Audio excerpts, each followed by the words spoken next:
and even soar. You imagined, we delivered gold. Brack, your #1 park system in the nation. Hi, this is Beth Tarina. Welcome to my pool.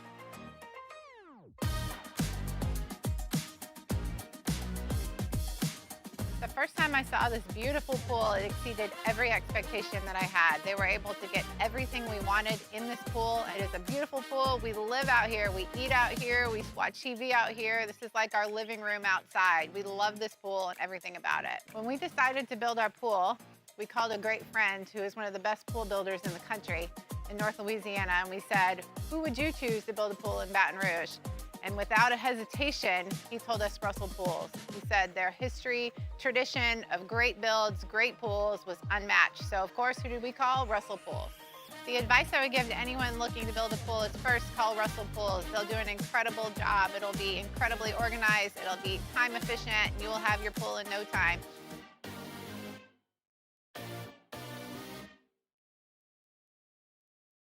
Gulf Coast Bank and Trust is giving our customers the power to bank anywhere, anytime during this challenging event. And we're right there with you. Our mobile banking app is a smart way to manage your money and time. Gulf Coast Bank and Trust, the bank that cares about you.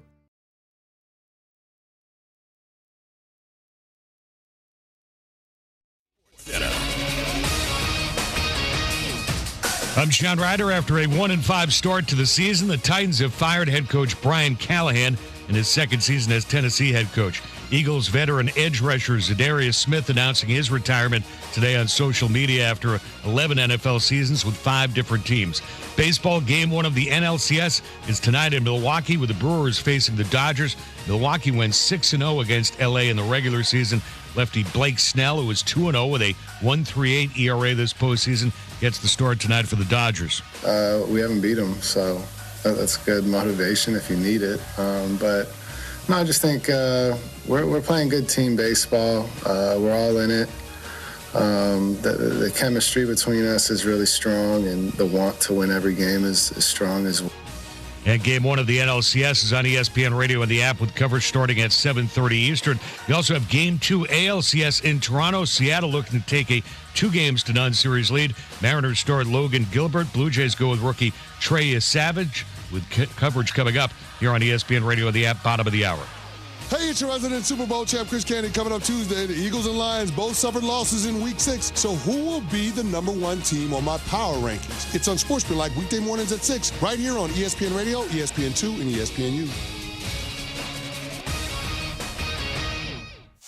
Matt Moscona. I'm very important. After further review. Say it one more time. After further review with Matt Moscona. And here we go. Live from the Raising Cane studio. That's right!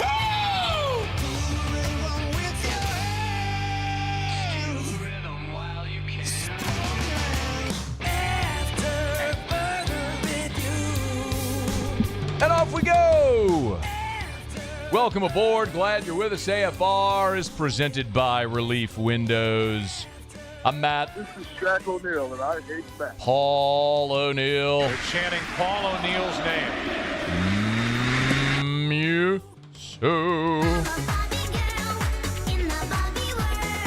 And Mr. Toby Tomplay.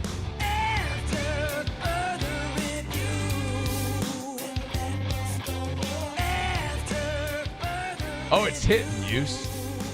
It just took a little getting used to. You feeling it though now on a Monday? Slap in the face. Slap in the face. All right, we're here. Glad you are as well. Get out there, make it a good one. Peter Burns in an hour, Scott Shanley in hour 3. Something I think we'll say pretty familiarly throughout this season. Tigers win, Saints lose. Let us begin as we do every single day. It's time to pop the top on another edition of AFR with Bud Light. Drink easy. All right, we got a ton to get to as we recap your football weekend. We will get to what happened in the Dome on Sunday here in just a smidge, but we'll start with Saturday night in Tiger Stadium. So LSU beats South Carolina 20-10. It was not the most aesthetically pleasing game that we will ever watch. However, there was a lot to build on. And something you commonly hear me say is that teams are allowed to improve. I say that in every sport. From the beginning of the season to the end, you're allowed to improve. You're allowed to get better. A season is an evolution, and I think we are starting to see some of that with LSU coming out of their open date. Most importantly, LSU ran the football. Not only did they run it well, 30 rushes, an average of 6 yards a carry, sack adjusted. Well, I guess there wasn't a sack. But the point is, there was an attempt, a consistent attempt to run the football. That's the biggest difference. Against Ole Miss, you threw it 34 times, you ran it 22 times. There was only 2 times the entire game in Oxford where you ran the ball on consecutive plays.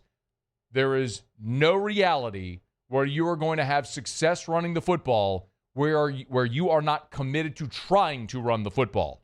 On Saturday, against South Carolina, LSU made a concerted attempt to run the ball, and they did so successfully.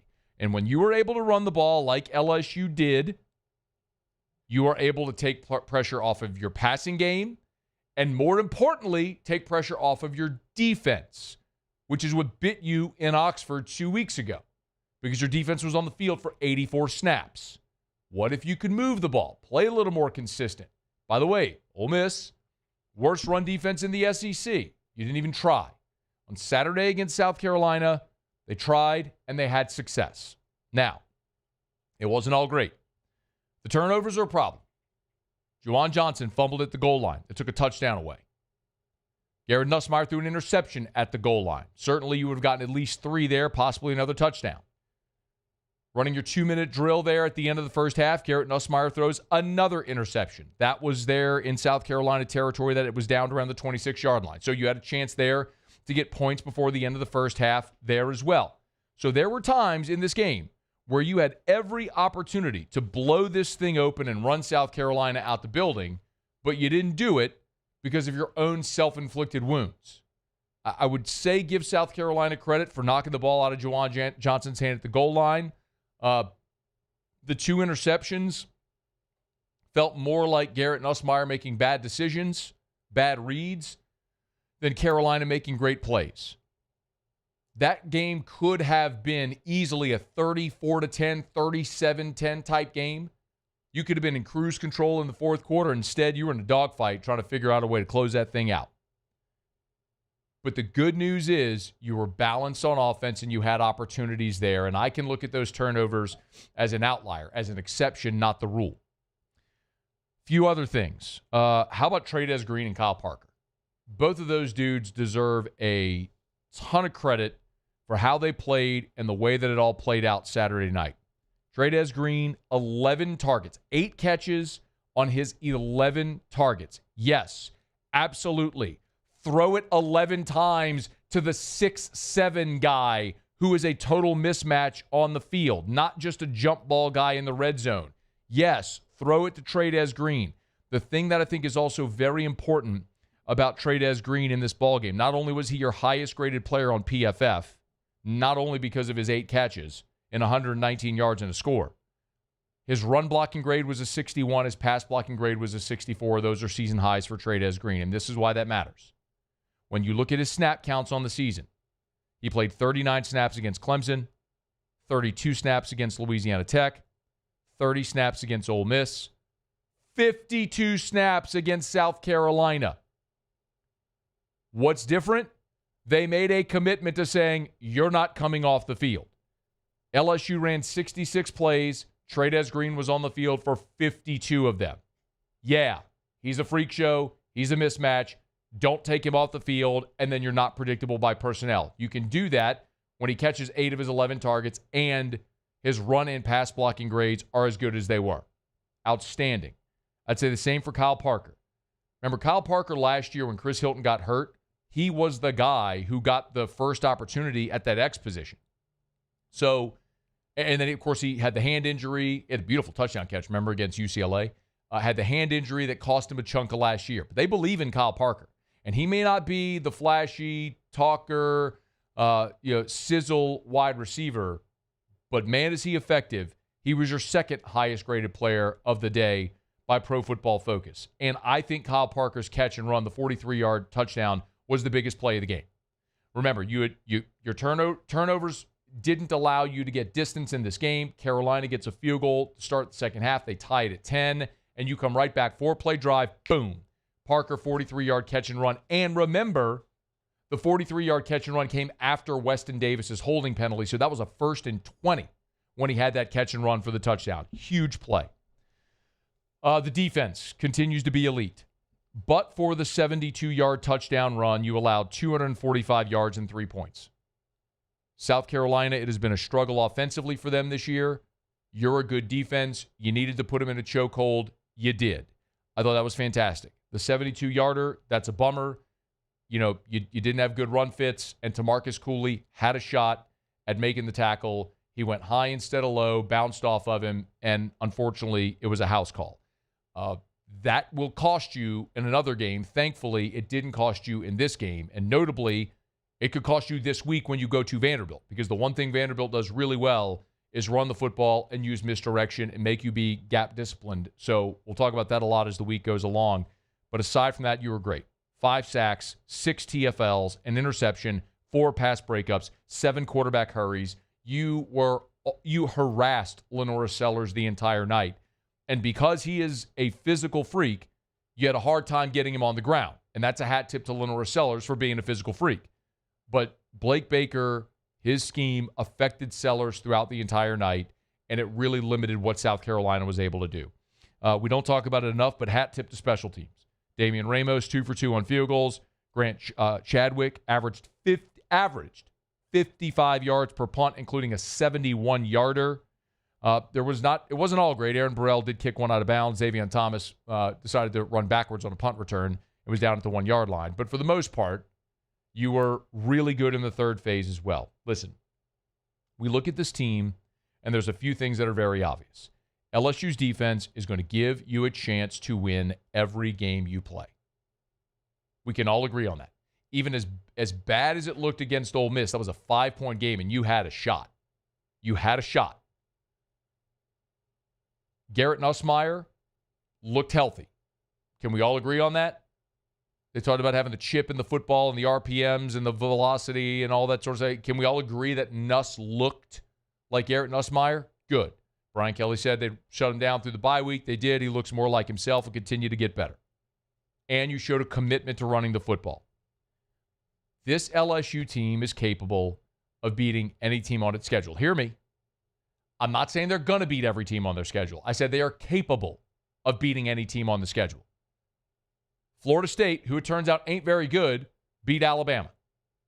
Oklahoma, who looked awesome, just lost to Texas, who got whipped at Florida, who's probably going to fire their coach. Texas A&M looks really good. But I'm going to tell you right now, LSU wins in Nashville this week. It is going to be a madhouse. Peak full-throat Tiger Stadium a week from Saturday. If undefeated top 5 Texas 8-4 comes to Baton Rouge against 7-1 top 10 LSU, brother, that's going to be 6:30 kickoff. Brother, you better believe that is going to be full-throat peak Tiger Stadium. I say it all the time. You could bemoan people leaving early in the third quarter against South Carolina.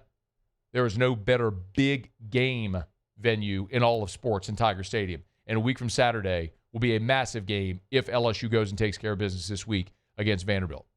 You're capable of beating any team running on your schedule, but you can't take anything for granted. It's a marathon. It's an evolution. Keep getting better offensively to match how good your defense is, and you're capable of finishing the season 10-2, finding yourself in the playoff, and you let the chips fall where they may. Again, if you don't want to predict that today, that's fine. There's a lot of warts that still need to be worked out. But after this weekend of college football, if you can't look at this LSU team and look at what just happened, Indiana goes to Oregon and wins. Penn State lost again. They fired their coach. You had 7 ranked teams lose this weekend. You had Michigan losing to an unranked USC. Look up and down college football.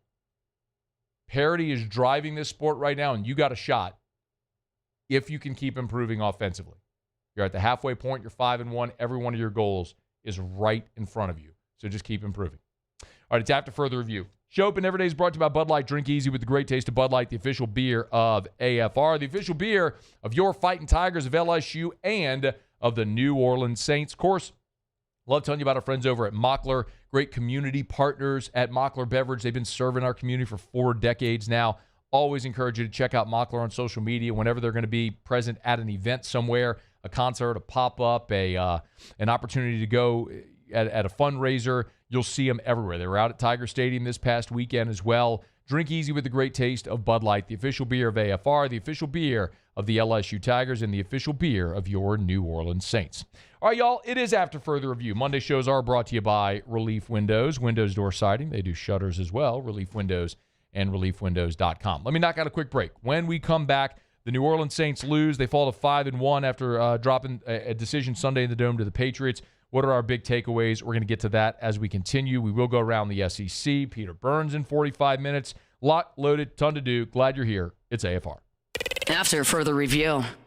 Man, I love telling you about Watermark Baton Rouge and Renaissance Baton Rouge, 2 amazing hotel properties. Watermark is downtown, Renaissance Southtown, right there on Bluebonnet. Watermark just last week had their week-long centennial anniversary, celebrating 100 years of that building, the original Louisiana National Bank building, which now has been redesigned, maintaining so much of the historical significance of that building, but modernizing with so many amenities. It is gorgeous. It is Baton Rouge's premier luxury hotel. It is Watermark Baton Rouge, and it is downtown on 3rd Street. If you have never been inside or stayed at Watermark Baton Rouge, I cannot recommend it highly enough. Maybe you live in Baton Rouge and you want a little staycation, do it.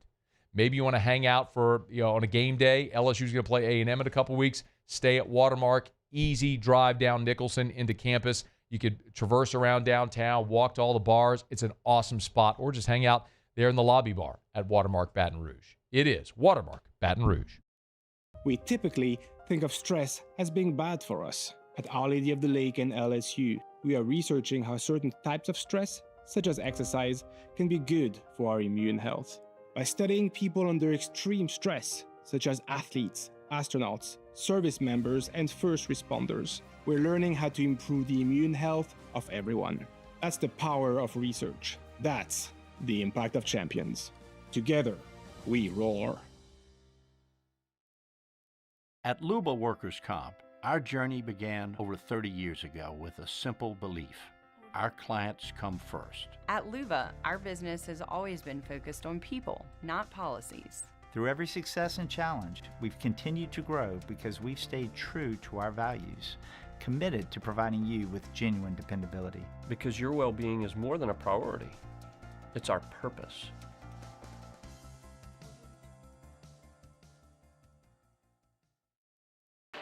When it comes to industrial construction, River Parish Contractors can do it all. Mechanical, structural, custom fabrication, specialized welding, and turnaround services. Strategically located in between Baton Rouge and New Orleans, we have the local team with the experience and commitment to safety to manage the most complex industrial projects. Period. Here's the deal. Partnering with us means your project is delivered on time, on budget, and most important, safely. River Parish Contractors, let's get building. When it comes to choosing energy for your family and your home, make the smart choice with natural gas. You can count on efficient and affordable natural gas to keep you comfortable and reduce your environmental impact to help protect our planet. Together, we're fueling our energy future. Atmos Energy. Hi, this is Beth Serena. Welcome to my pool.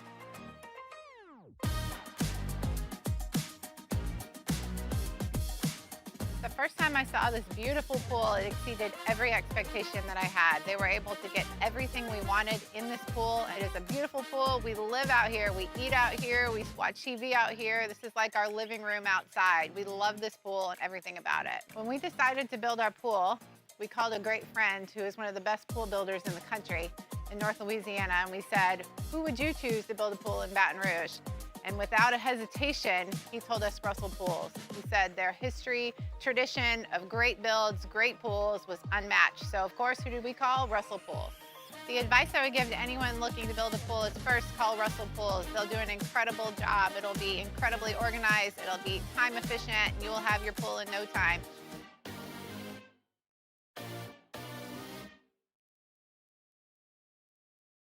Mornings with Brian Haldane is the only live and local talk show in the capital city. Get the news from the newsmakers, along with traffic and weather updates throughout the morning. The conversation starts. answer for the review. Presented by Relief Windows. Windows, doors, siding. And oh, we do shutters too.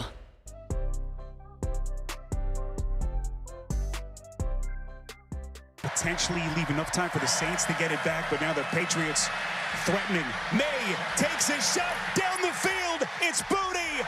Touchdown. Our play style, I thought our guys played fast. They played physical. At the end of the day, we didn't take advantage of opportunities that were presented to us. And every game's going to have those opportunities, and you got to take advantage of them. And so, they won the turnover ratio. They won some of the situational stuff, and that's how this game was decided. And we didn't make enough plays, and got to find a way for myself to coach better, to put ourselves in better situations, to be more successful as a football team, because there's too much good and not enough in those little margins. And so, medically, I think we're okay. Nothing really drastic came out of the game, and so we just got to get better and keep moving.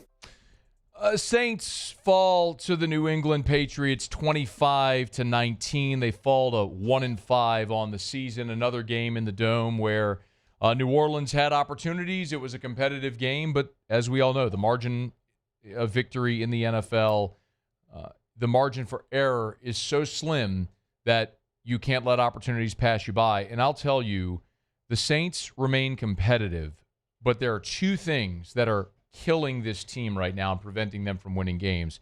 It's your defensive struggles early in games, and it is your complete and utter lack of playmakers on the offensive side of the ball, and that is killing this team. I want to be very clear. You are not losing games right now because of Spencer Rattler.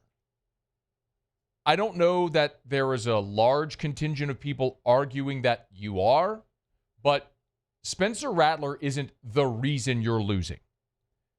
On Sunday, he was 20 of 26 for 227. He had a quarterback rating of 102.6. His PFF grade was a 93.2. That's the highest by any Saints player in any game this year who's played at least 15 snaps.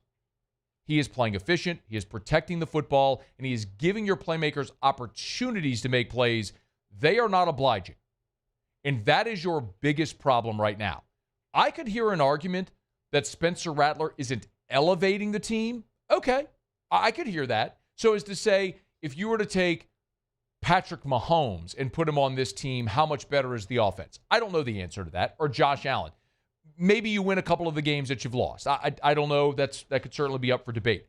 I certainly think about years with Drew Brees, those back-to-back-to-back 7 and 9 seasons where your defense was really bad and you just had a void of playmakers. Well, you were 7 and 9 because you had a Hall of Fame quarterback who elevated you far beyond the win total that team should have had. Maybe Rattler isn't that guy that's going to elevate you right now, but he ain't the reason you're losing. No doubt. The reason you're losing primarily on offense, the reason that when I look at New Orleans and they're 25th in the NFL, 28th in the NFL, when I look at New Orleans and they're 28th in the NFL at 18 points per game, the reason is because you ain't got playmakers. The reason is because guys like Chris Olave, who you took in round 1, who fancy themselves as a number 1 wide receiver and a playmaker, can't make a freaking play. Oh, he's wide open, he'll catch it. Have him make a contested catch? Nope. There were 4 instances in this game where Chris Olave gagged.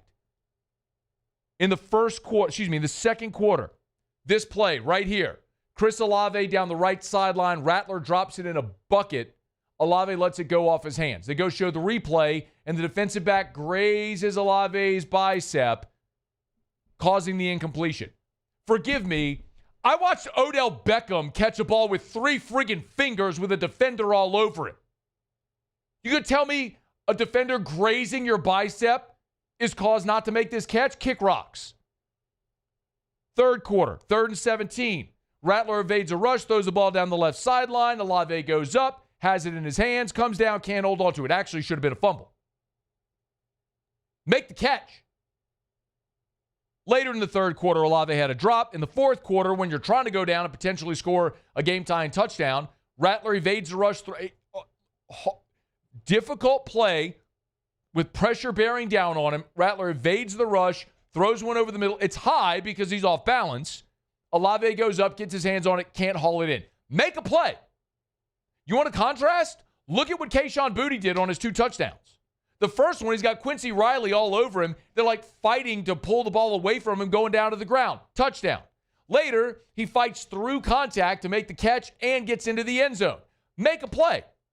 I'm watching the Niners against the Bucks, and I watch Baker Mayfield throw a ball down the middle of the field, and Tej Johnson extends and grabs a ball by the nose, the back nose of the football with his fingertips and brings it back into himself. Make a play.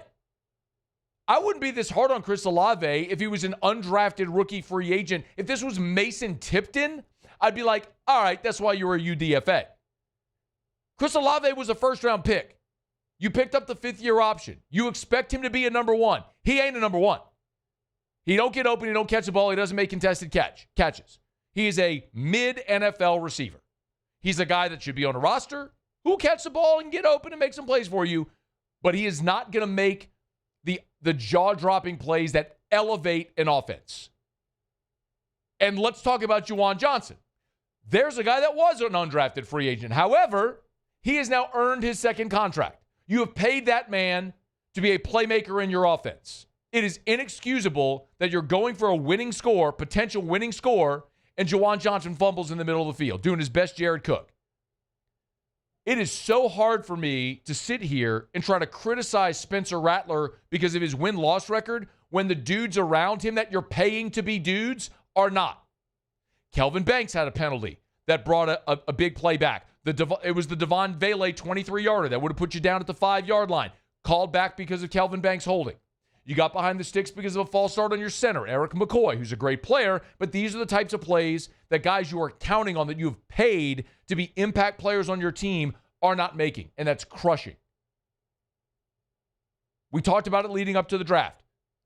One of the biggest needs they had was to go get a playmaking, impact, big-bodied wide receiver. They didn't do it, and you're feeling that right now because you don't have guys that can elevate your young quarterback. The other thing is defensively. The early struggles have been awful. Here's Ellen Moore after the game talking about the early struggles. You know, we're not starting fast enough from a defense perspective, and we got to play better. We got to have a sense of urgency to get out there and get ready to roll.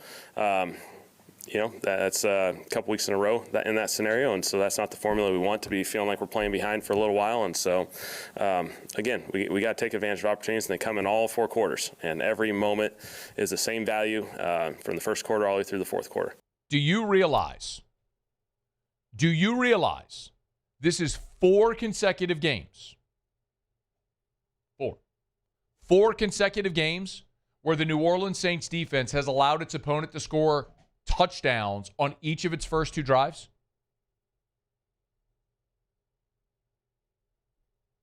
Seattle, Buffalo, the Giants, and New England.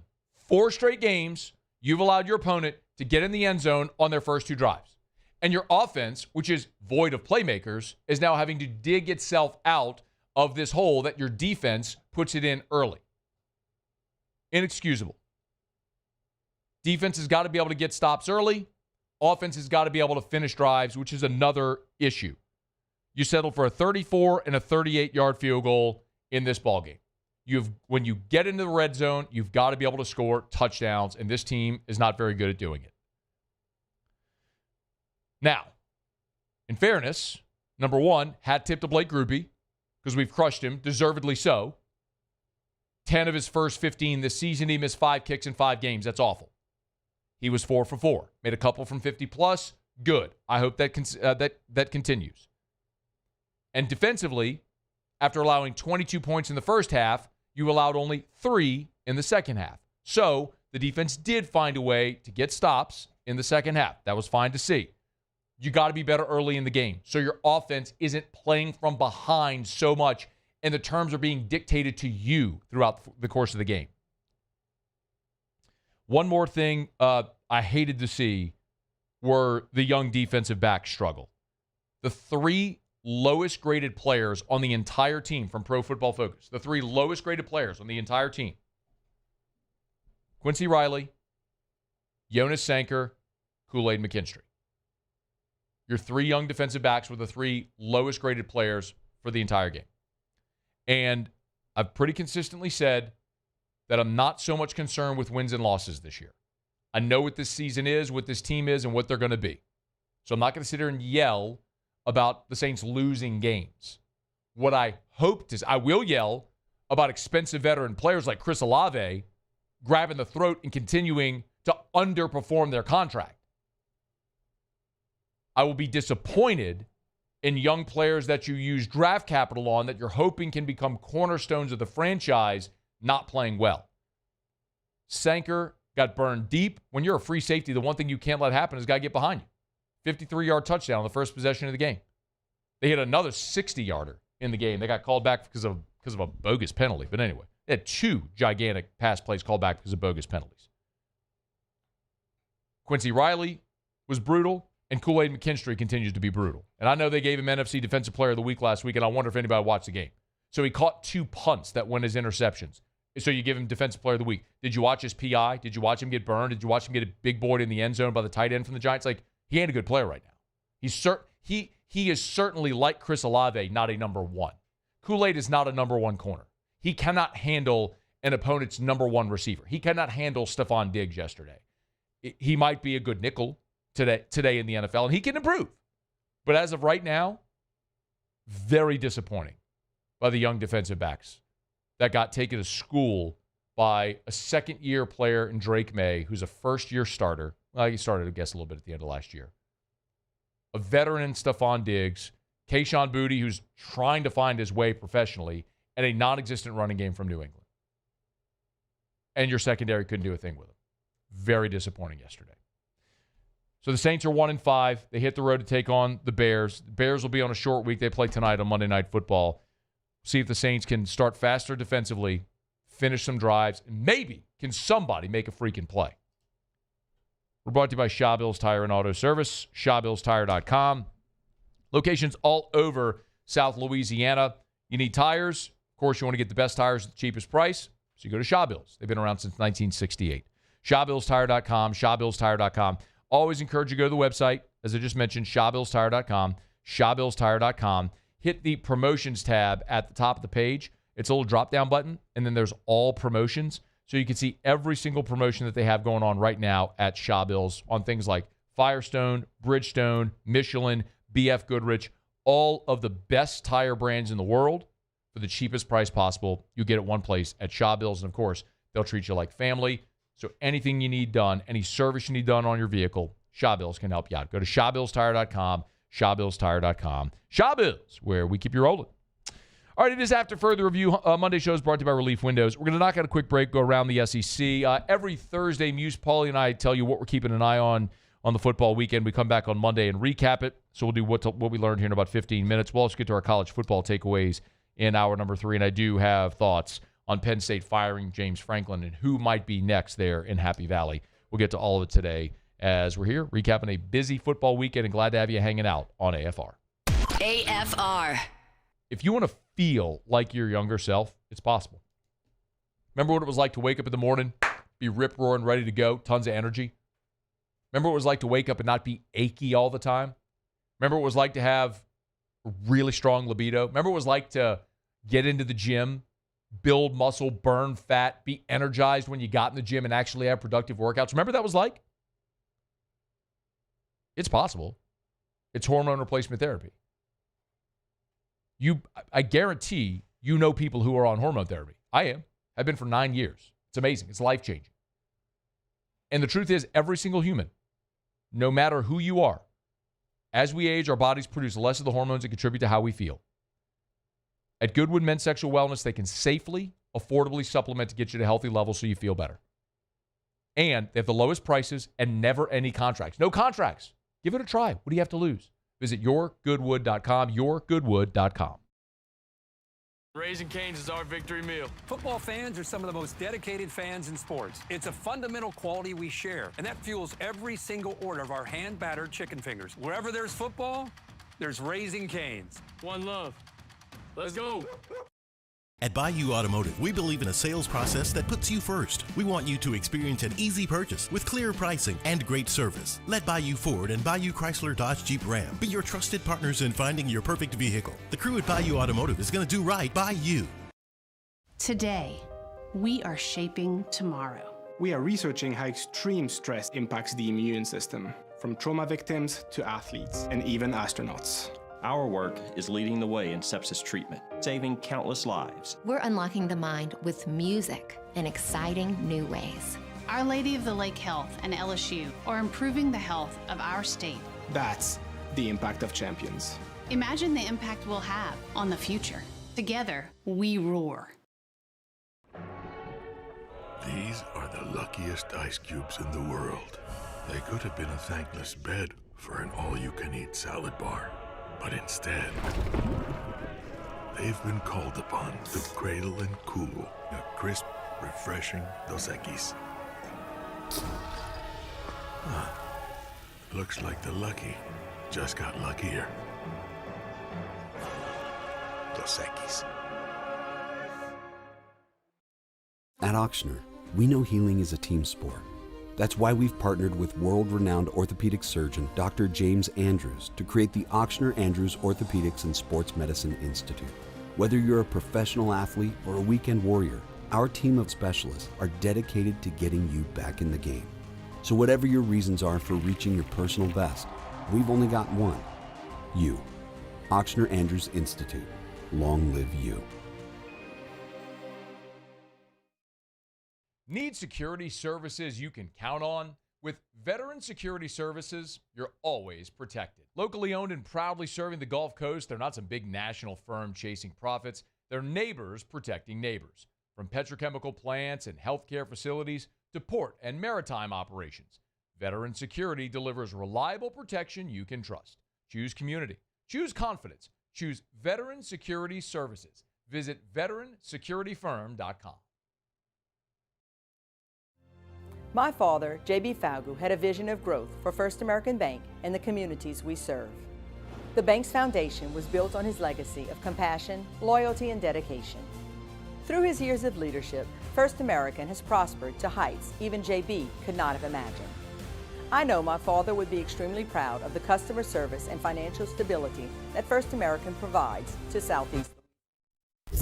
After further review, presented by Relief Windows. Windows, doors, siding, and oh, we do shutters too.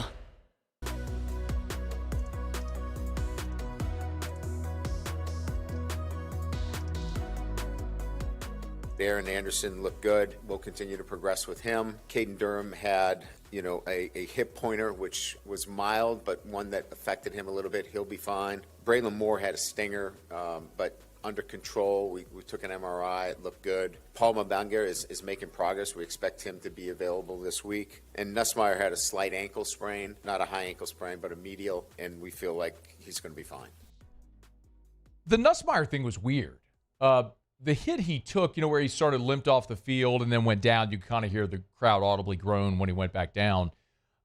He never went into the injury tent, but when they showed the replay of it, it was hard to see where the ankle got twisted up. But thankfully, nothing severe there. That all sounds good. The one that went unnoticed by many is that Bernard Gooden in the fourth quarter left the field. Like, he had taken off his shoulder pads, his shirt. I mean, he left the field just shirtless. Went into the locker room. It was weird because he kind of had his hand on his hip. So a lot of people initially thought it was a hip injury because of how he was walking off, but that's not the case, as Brian Kelly said on Monday.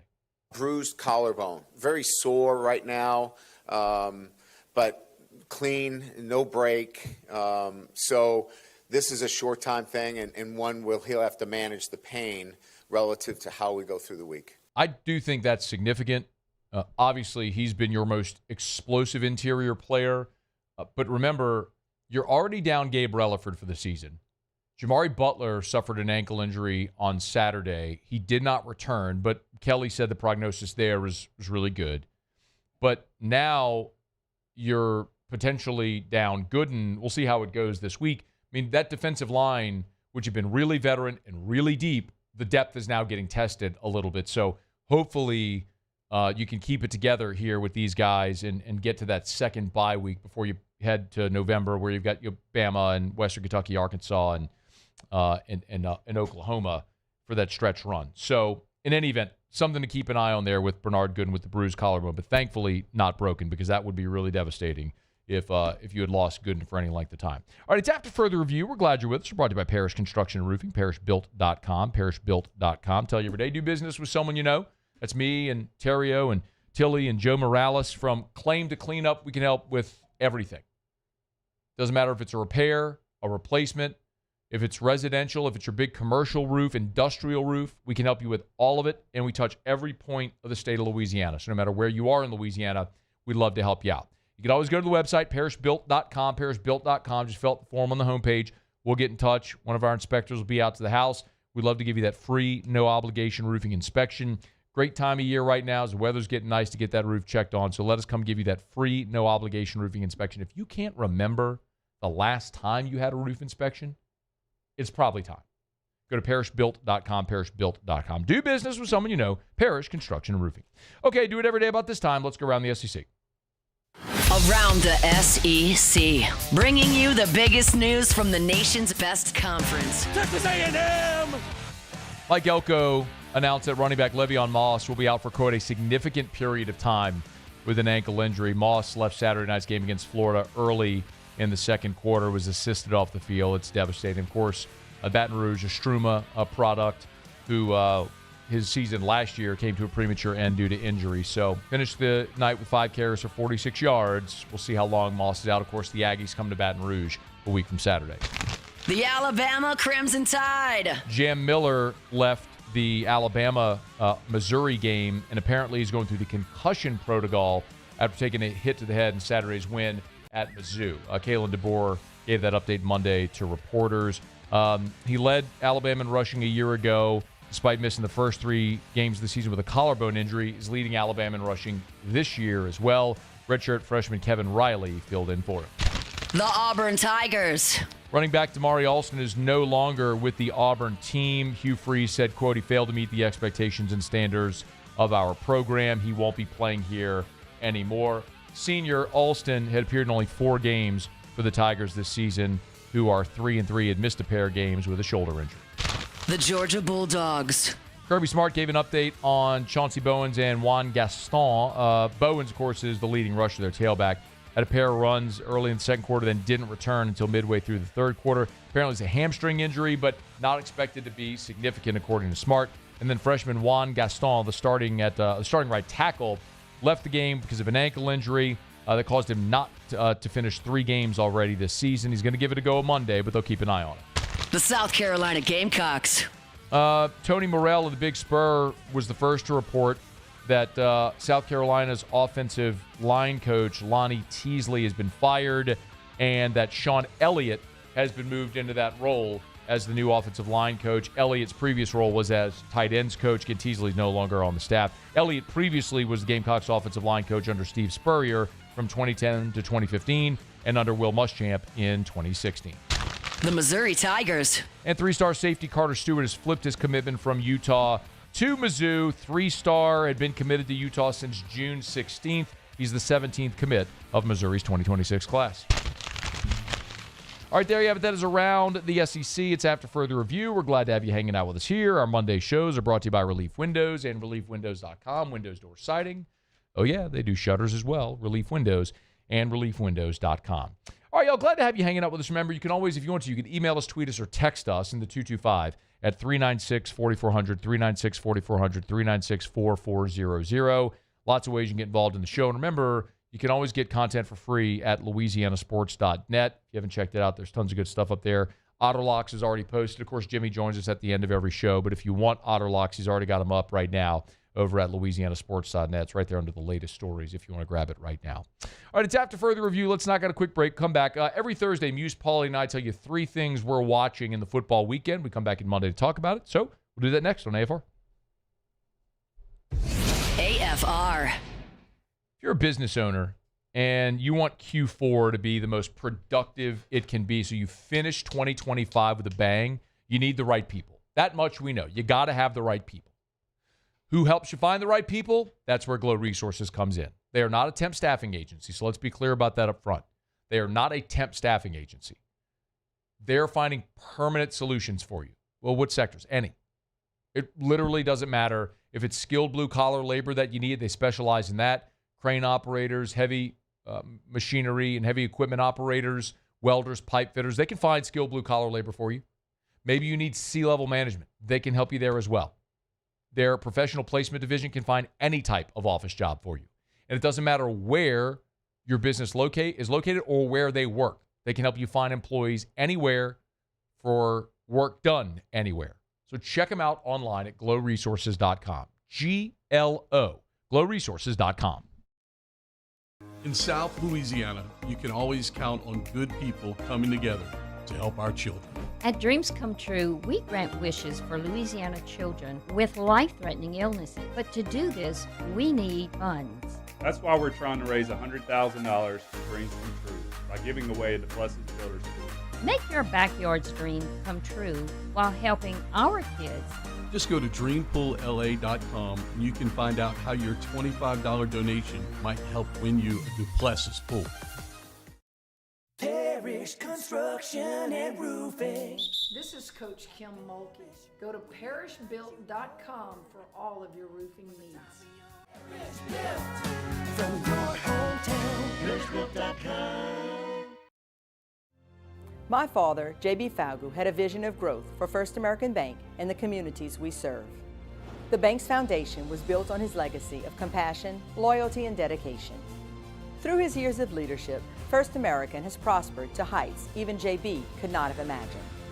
I know my father would be extremely proud of the customer service and financial stability that First American provides to Southeast Louisiana. We continue to thrive because of the legacy of J.B. Falgu. These ice cubes could have been a thankless bed for an all-you-can-eat salad bar. But instead, they cradle and cool the crisp, refreshing Dos Equis. Nicely done, ice cubes. Baton Rouge's home for real rock. It's Eagle 98.1. Foo Fighters. Led Zeppelin. AC/DC. Pearl Jam. And the flagship home for LSU sports. Take us anywhere with the Eagle 98.1 app. Eagle 98.1 is the rock station. Family owned and community driven. Service Chevrolet Cadillac, a legacy you can trust since 1972.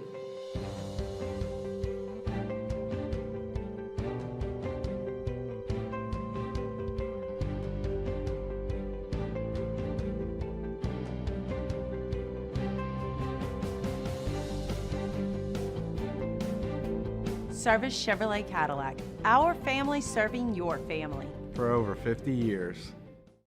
At Luba Workers' Comp, our journey began over 30 years ago with a simple belief. Our clients come first. At Luba, our business has always been focused on people, not policies. Through every success and challenge, we've continued to grow because we've stayed true to our values, committed to providing you with genuine dependability. Because your well-being is more than a priority. After further review, presented by Relief Windows. Windows, doors, siding, and oh, we do shutters too.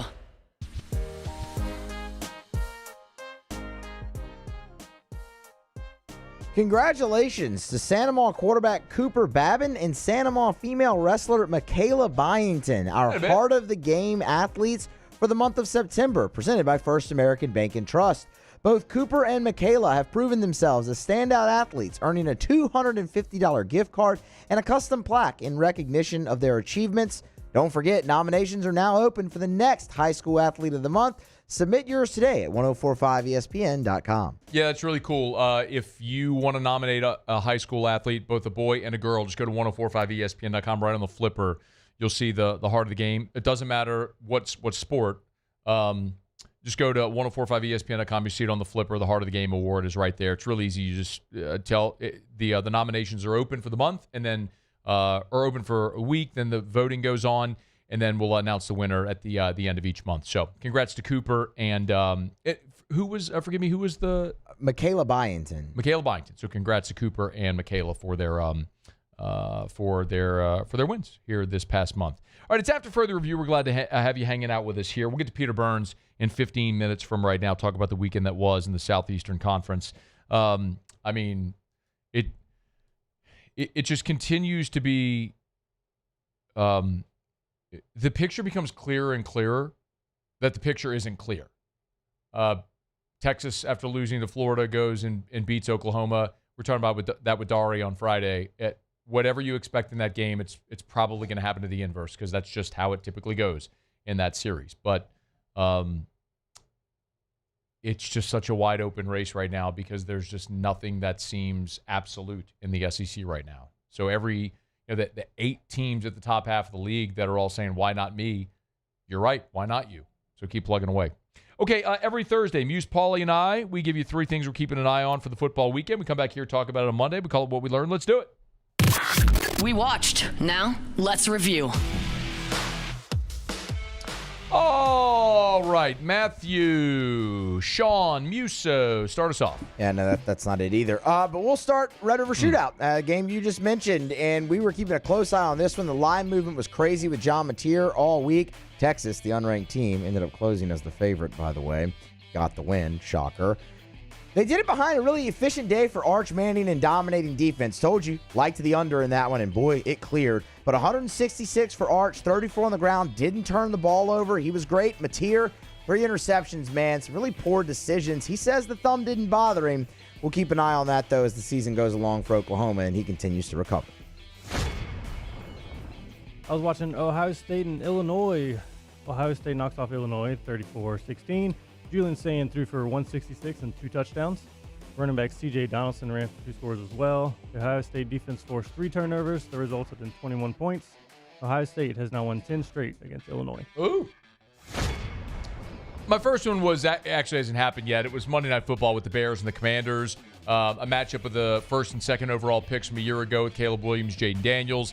They met last year. You might remember the Commanders won on the 52-yard Hail Mary. Big opportunity here for the Commanders with Jaden Daniels back healthy. Now they're at 3-2. The Bears at 2-2, trying to get above 500. Saints go to Chicago next week, so the Bears will be at home, but on a short week. But we'll keep an eye on Monday Night Football tonight.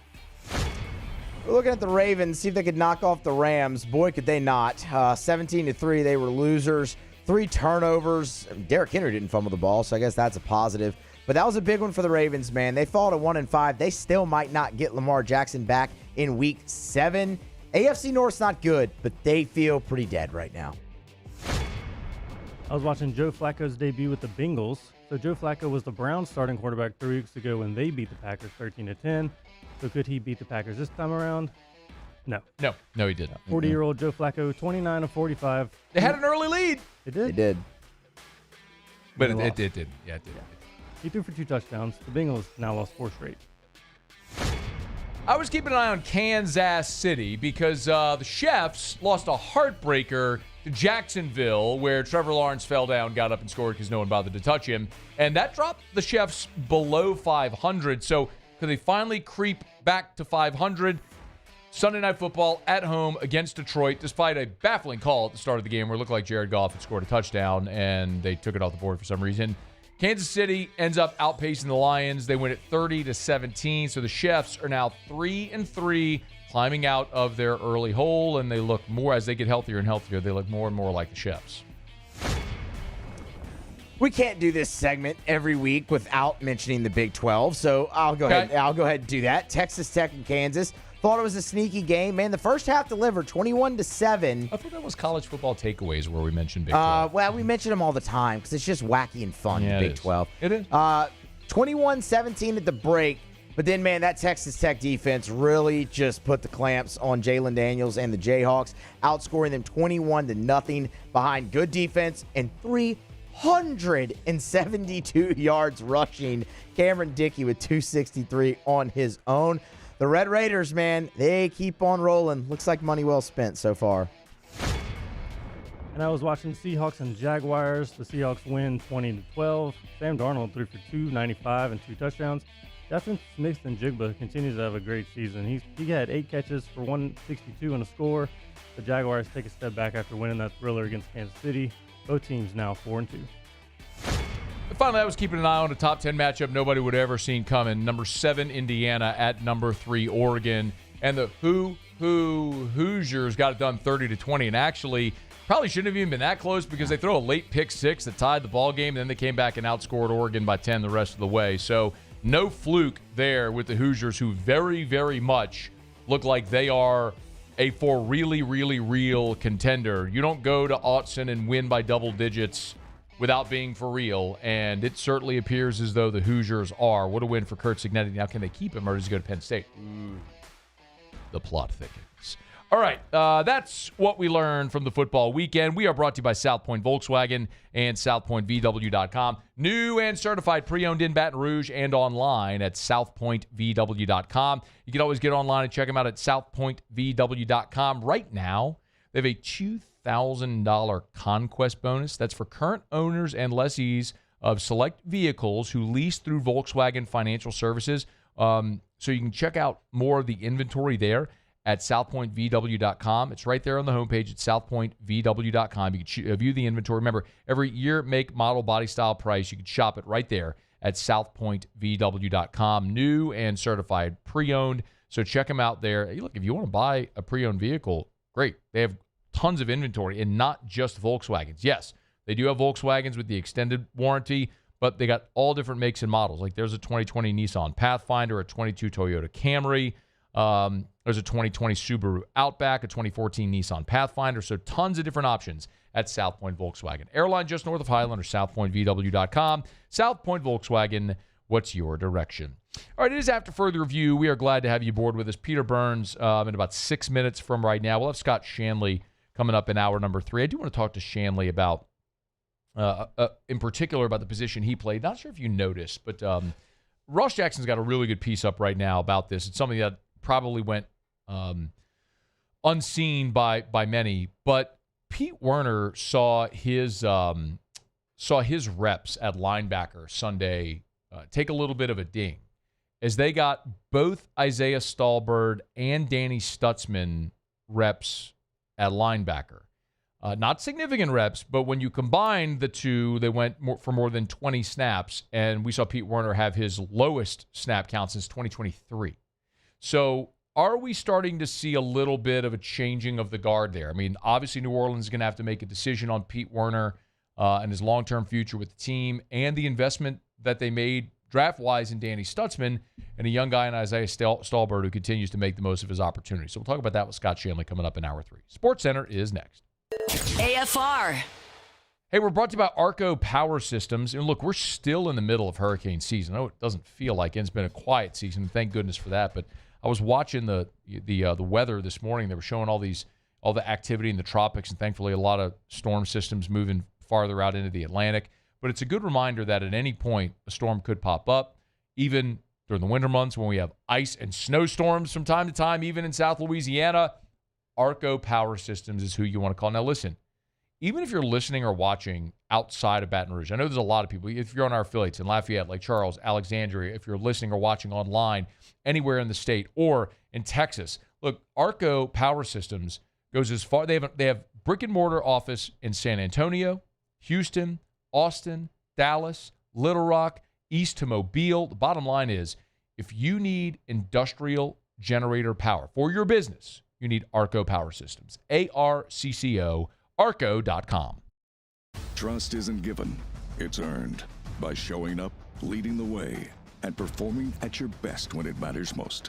Our Lady of the Lake sports medicine experts know what it takes to improve performance and build champions at every level. That's why LSU chose Our Lady of the Lake as its championship health partner, trusting Louisiana's best medical team to care for our state's best athletes. From championship athletes to everyday champions, trusted care starts here. I trust the lake. When it comes to choosing energy for your family and your home, make the smart choice with natural gas. You can count on efficient and affordable natural gas to keep you comfortable and reduce your environmental impact to help protect our planet. Together, we're fueling our energy future. Atmos Energy. When you can't rely on technology, you can rely on Mountain Cold Refreshment. Dave's back on. Coors Light. Choose chill. Raising Cane's is our victory meal. Football fans are some of the most dedicated fans in sports. It's a fundamental quality we share, and that fuels every single order of our hand-battered chicken fingers. Wherever there's football, there's Raising Cane's. One love. Let's go. Supreme Jasmine is premium American-grown rice. From local farms to your table, every grain is supreme. Pick up a bag of Jasmine or any other of our Supreme American rice. It's not just a game, it's a religion. You've got your team color, team swag, and now your very own website. LouisianaSports.net. Everything LSU, Saints, and Pelicans. Sports on demand. In-depth coverage by sports writing pros with continuously updated news. And with the LouisianaSports.net newsletter, you get pinged directly with top trending stories. Best of all, now and always. No paywall. It's free. LouisianaSports.net. Powered by 104.5 ESPN Baton Rouge. Your home for Louisiana sports. In South Louisiana, you can always count on good people coming together to help our children. At Dreams Come True, we grant wishes for Louisiana children with life-threatening illnesses. But to do this, we need funds. That's why we're trying to raise $100,000 for Dreams Come True by giving away the Blessed Children's School. Make your backyard's dream come true while helping our kids. Just go to dreampoolla.com and you can find out how your $25 donation might help win you a Duplessis pool. Every winner knows a great play starts with a solid game plan and the right team by your side. At Sunshine, we're here to keep your operation running strong. From tractors to harvesters, we've got the John Deere equipment you need to tackle every job with confidence. Because when the work's done right, there's more time for the things that matter, like cheering on your favorite team. Make Sunshine Quality Solutions part of your playbook this season and learn more about what it means to be powered by Sunshine at sunequip.com.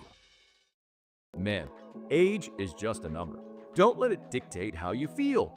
Goodwood Men's Sexual Wellness has. This is SportsCenter.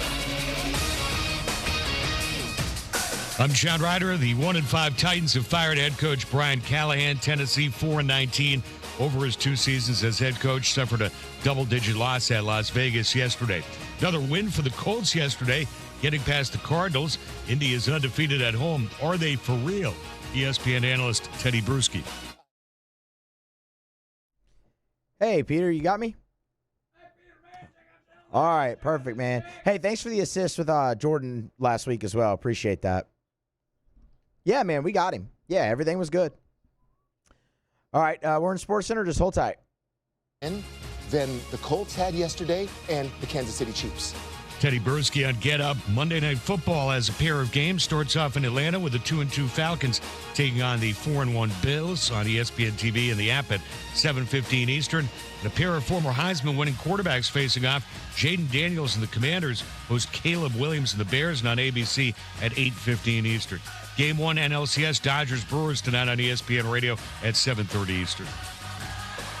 Hey, it's your resident Super Bowl champ, Chris Candy, coming up Tuesday. The Eagles and Lions both suffered losses in Week 6. So who will be the #1 team on my power rankings? It's on Sportsmanlike weekday mornings at 6, right here on ESPN Radio, ESPN2, and ESPNU.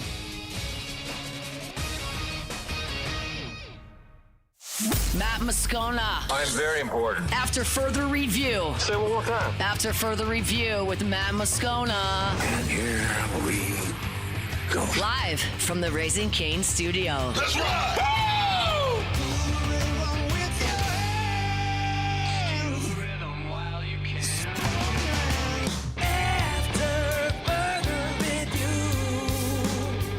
Hour 2. Off we go. Welcome aboard. Glad you're with us. AFR presented by Relief Windows. I'm Matt.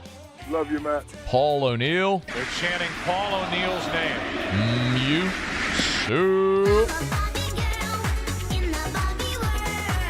And Mr. Toby Tomplin. Crank it up, you.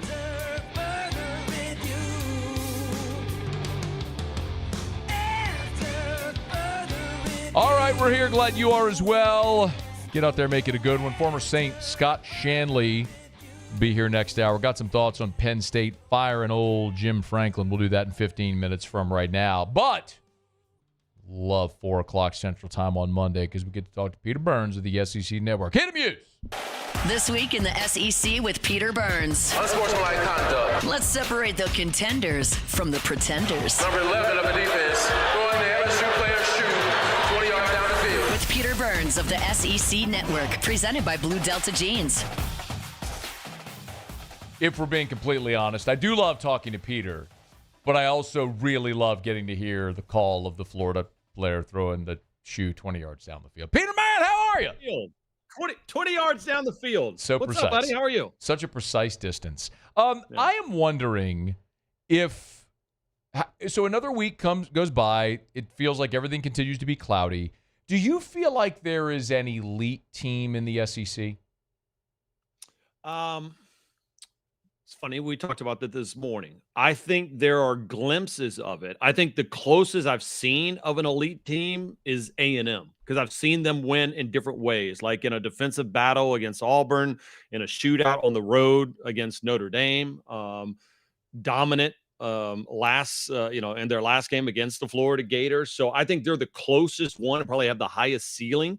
I would say that when I see Ty Simpson dealing in the way that Kalen DeBoer has, like Kalen DeBoer and Ryan Grubb have a confidence in Ty Simpson right now, Matt, that reminds me of what Joe Brady and Ensminger had with Burrow in 2019. I know I'm not saying it's the same level, but the confidence in which they think, hey, this guy can pull something off. I mean, it was 4th and 8 on the road. They're up by 3 with 5 minutes to go, and they're like, whatever, you're not going to stop it. And they were right. Yeah. And so I think Bama followed by, or I think A&M's the dominant team in this conference. But again, domination in 2025 compared to 2019 or even before the transfer portal NIL are vastly different. Yeah. We might have had that conversation about Oklahoma before Saturday. Peter, it's been a little. I'm surprised they played Mateer. I got to be honest with you. I know that's easy, but I talked about it all week long. And I get it. Brent Venables was in a tough spot, right? I mean, the kid wants to play. He's cleared, but he didn't practice, and you're going up against a tough defense. I was surprised they didn't start Hawkins, and if it was kind of a breaking case of emergency, bring Mateer out there. But Mateer looked like a deer in headlights. He wasn't ready to go in that game. Do you think that was his struggles were because of the hand limitations? I don't think there's a doubt. I think it's not only the hand limitations, but it's also the reason why DJ Lagway struggled earlier in the year because he just hadn't practiced. And again, I don't think 4 or 5 days of pure practice would have made that big of a difference. But again, I think when it comes down to it, he just wasn't quite ready to play. I mean, I appreciate the mentality is like, man, I want to leave it all out there. I want to play. But if I'm Venables, I would have sat there and go, I think 100% Michael Hawkins Jr., who, by the way, wasn't great last year against Texas, but we could say our defense is good enough. Let's just not get in our own way. And ultimately, it was Mateer that got him the own way, and the 3 interceptions were the difference in that game. Yeah. So the 3 interceptions but Texas with a nice bounce back after being embarrassed at Florida. Do you take more away from this game about Texas OU or neither? Probably more on OU in the fact that if Mateer isn't 100%, they have some of the similar issues that LSU has. They have a ferocious defense, a scary front that'll come after you. But if you can break through here and there, you can break through, but you cannot run the ball. I mean, they frankly cannot do it. And if Mateer keeps throwing picks, they're not nearly as I don't know, as dangerous as I thought that they were going to be. And I look at this now, and shockingly enough, because of the way the schedules fit, I think Texas has more of a chance to go 10-2, 9-3 than Oklahoma does right now with their schedule. Oklahoma's schedule is brutal. It's brutal. When we did the whole order of finish and everything at media days, Pete, I picked Oklahoma 7-5, and I probably missed on that, admittedly, but it was really because mostly the schedule. And to Peter's point, after they play at South Carolina, they play number 5 Ole Miss, at number 11 Tennessee, at number 6 Alabama, home against number 16 Missouri, then home against number 10 LSU. Where's the easy win? I don't see it. Is at South Carolina this week an easy win for Oklahoma? Not if John Mateer's hurt, right? But again, and that's talk about dangerous teams. Texas was dangerous because their back was up against the wall. I mean, the whole season relied on it. I think that's the feeling that I get with South Carolina right now. Like, I know Shane Beamer to be one of the nicest family-driven men I've ever met in my life, right? Known him for years, even back before he was at Oklahoma, when he was at Georgia. And, like, for him to make a change in the middle of the week and say, listen, our offensive line got exposed and we're going to fire a coach, like, it's it's DEFCON 1, which means nuclear meltdown type there in Colombia. And he doesn't make that change unless they feel backed up against the wall. And damn, if I couldn't help watch Lenoris and sit there and go, that's shades of Cam Newton, the way you think you got him down every single time and he finds a way. They just didn't have anything else around him, frankly. Yeah. Flip it, Peter. Peter Burns with us, SEC Network, at Peter Burns ESPN, courtesy of Blue Delta Jeans, BlueDeltaJeans.com. Flip it, what did you think of LSU in the game? Solid, better. I mean, I think Nuss looked a little bit better. Like when I see Nuss trying to make throws that he probably shouldn't make and kind of go into gunslinger, I'm like, all right, he's a little healthier. Yeah, right. Good. But at the same point, it's like, all right, but we want the good, healthy Nuss, not the gunslinger Nuss that cost us against Texas A&M. But I thought there were shades of it. I mean, like I would have bet literally Tiger Joe's whole college tuition fund the first play from scrimmage was going to be a run, and it got stuffed right from the bat. And I honestly, truthfully, Matt, I wanted LSU to get stuffed early in that game in a way to see, all right, are we going to stick to it? Is Joe Sloan going to continue to go for it? Or are you just like, well, see, I tried to run, we can't run it. Now we just need to go ahead and throw it and go 5 wide. And I thought it was a mix of it, but I'm just understanding that this is a defensive-minded team that will have some breakout stars and some breakout drives offensively, but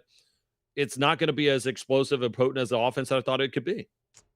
If the offensive line doesn't get better, I completely agree with you. The Georgia-Auburn controversy stole a lot of headlines. Yeah. And you can complain about refs or this or that or whatever. Auburn also got shut out in the second half. So even if they had scored at the end of the first half, shutdown. Yeah, right. Even if you score at the end of the first half, you still lose the game. So what was your take of the whole Georgia-Auburn fiasco?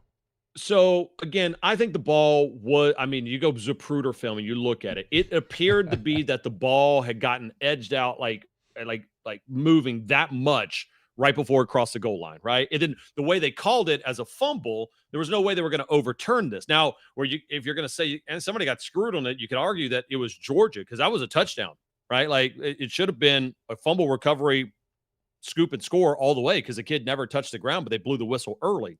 But I go back and what I talked about it on my show this morning is I don't know if you remember this game. You got a great memory though. Penn State, Notre Dame last year in the semifinal for the college football playoff. You remember that game a little bit? Yeah. 17 all. There's a moment where Drew Aller fires back, throws an interception. Notre Dame, he throws it into triple coverage. Yep. Notre Dame intercepts it. It's like, all right, Notre Dame's off to the races. They're going to win this game. And there's like this horrible phantom pass interference call. And I vividly remember, and I pulled it up on my show this morning, I vividly remember they cut directly to Marcus Freeman. And I'm thinking Marcus Freeman's going to lose his ever-loving mind. Like, this is a game-changing interception that could send him to the national championship. And all they did was smile and clap and go, okay, all right, I see you. Like, kind of screwed us on that one, but we're fine.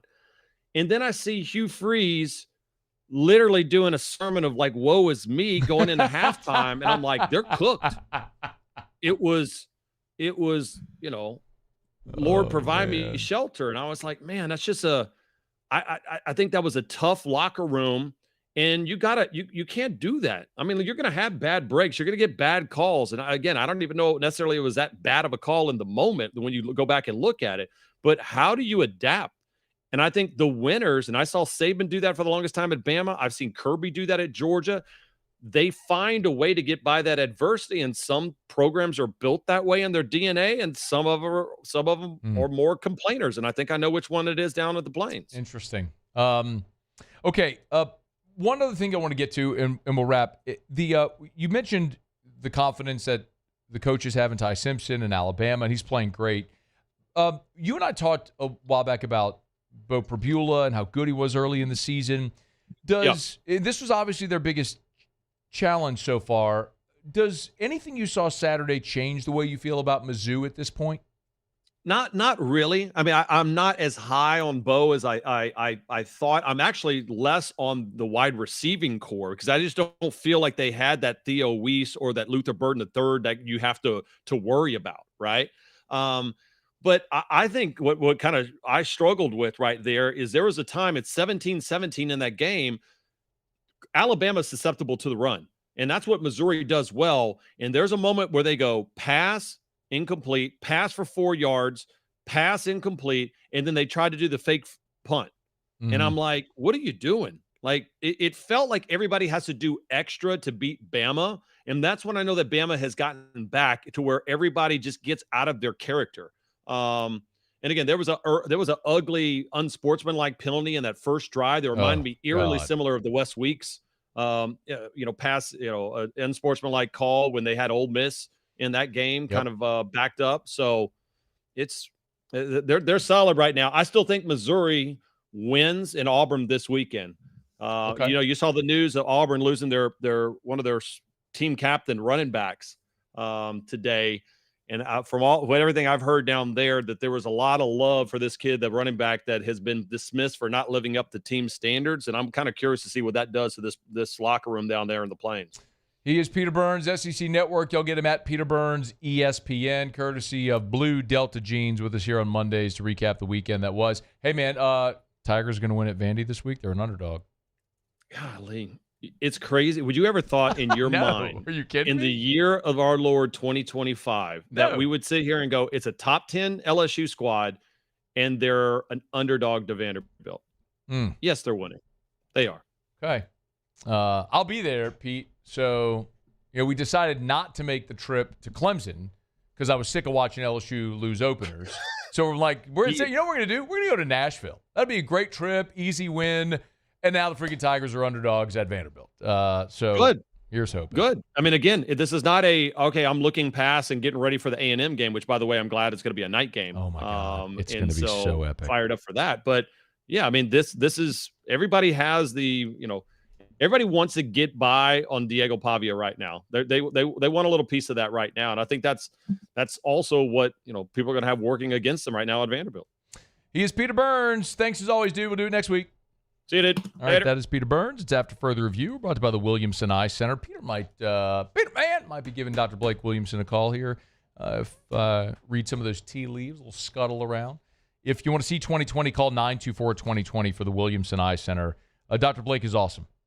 It's my own personal experience. Dr. Blake did my LASIK 7 years ago, and I continue to be thrilled with the outcome, the whole experience, start to finish, the procedure. Something I put off for so long because I was very honest, I was scared of the laser. And what I learned going through the process is LASIK is actually the safest elective procedure in the history of mankind.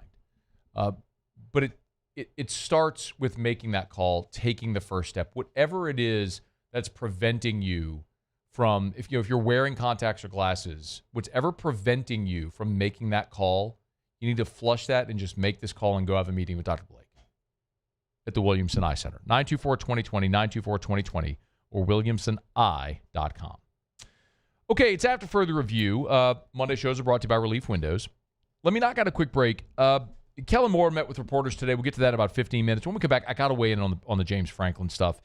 Penn State firing their coach amid his 12th season there in State College. And boy, it's eerily similar to what happened in Baton Rouge about 9 years ago. And could Penn State be fishing in SEC waters for their next coach? A lot to get to, and I want to weigh in on that. We'll do it next on AFR. AFR. Deer season is open. You know that much. You need your Buckbusters, your deer corn, your rice bran. You know where to get it. Clegg's Nursery. Any of the 4 locations, Seagoneer Airline, LA 16 in Denham, Mid-City on Donmore, Garden Center on Greenwell Springs. Yes, I tell you all the time, bypass the big box stores. Don't go to the big orange or blue box store. Go to a great local business that's been supporting our community for 60 years. That's Clegg's Nursery. But, like I mentioned, they've got your rice bran, your deer corn, your Mobucks. If you need to fill those plots, Clegg's has got you covered there if you're a deer hunter.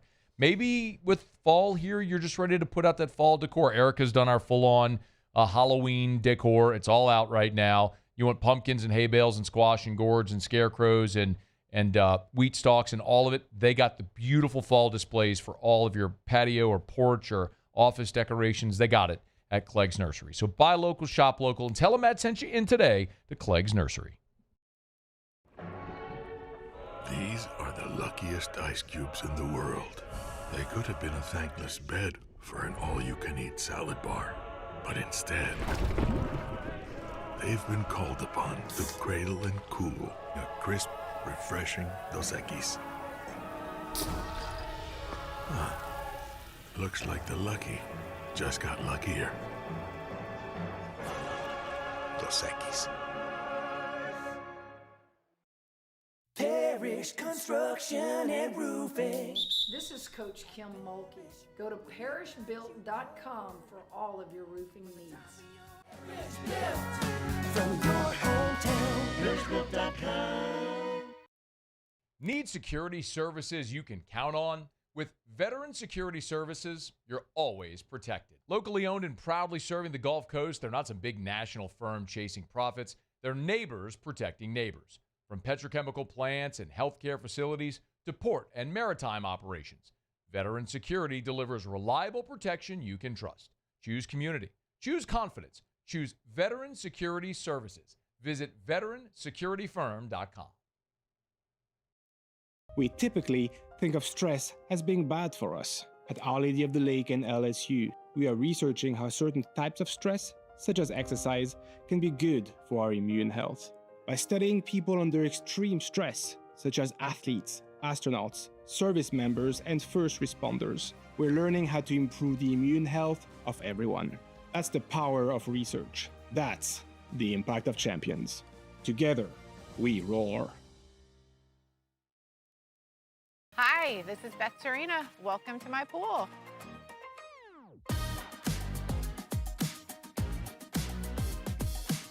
The first time I saw this beautiful pool, it exceeded every expectation that I had. They were able to get everything we wanted in this pool. It is a beautiful pool. We live out here. We eat out here. We watch TV out here. This is like our living room outside. We love this pool and everything about it. When we decided to build our pool, we called a great friend who is one of the best pool builders in the country in North Louisiana, and we said, who would you choose to build a pool in Baton Rouge? And without a hesitation, he told us Russell Pools. He said their history, tradition of great builds, great pools was unmatched. So of course, who did we call? Russell Pools.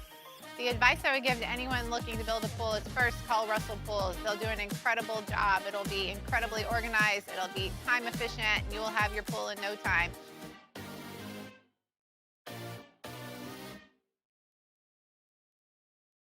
Flight by Yingling is raising the bar by crafting the next generation of light beer. With only 2.6 carbs and 95 calories, this is premium refreshment. After further review, presented by Relief Windows. Windows, doors, siding, and oh, we do shutters too.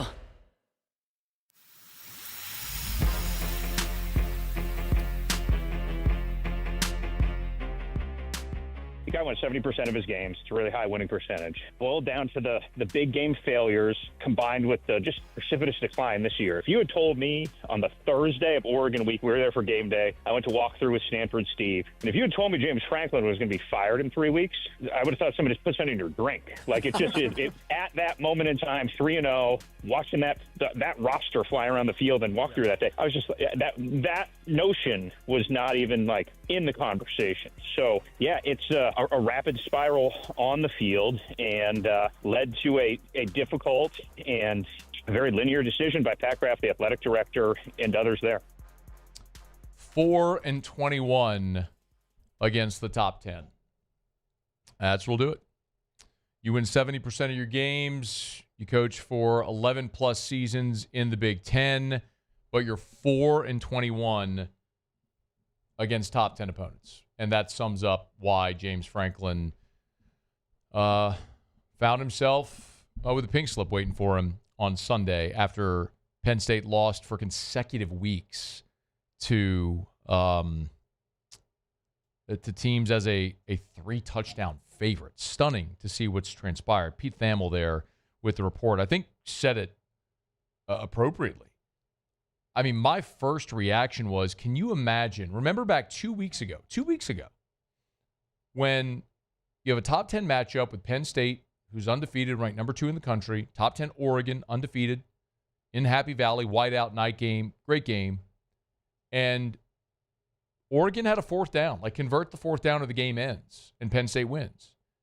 If Penn State gets that stop, they probably go on the road and blast UCLA, and they're probably still undefeated. but they had a disappointing loss, and then they had to travel 3 time zones to the West Coast and play in front of 9,000 people at the Rose Bowl against a team that was a 3-touchdown underdog and had just fired their coach, and everybody believed that Penn State was going to roll their helmets out and go win it. But we're continuing to see what is the reality right now in college athletics, especially college football. There is just more parity in this sport. I know people are getting sick of hearing it that way, but it's true. This is what's happening right now in college football. Brian Kelly shared the statistic earlier today. The Southeastern Conference, in SEC games, the average margin of victory right now is 10 points. It had been 17. I mean, you are seeing more competitive games. The bottom of the league has been elevated. Vanderbilt is good. Mississippi State is good. Look around, like the bottom of the league has been elevated. Now, what you don't have is the superpowers. You don't have Saban's Bama. Kirby's Georgia has obviously taken a step back. It's true all over college football. You had 7 ranked teams lose on Saturday. 7. And so we're not going to see a dominant team, but what you can't do if you're James Franklin is lose as a 3-touchdown favorite.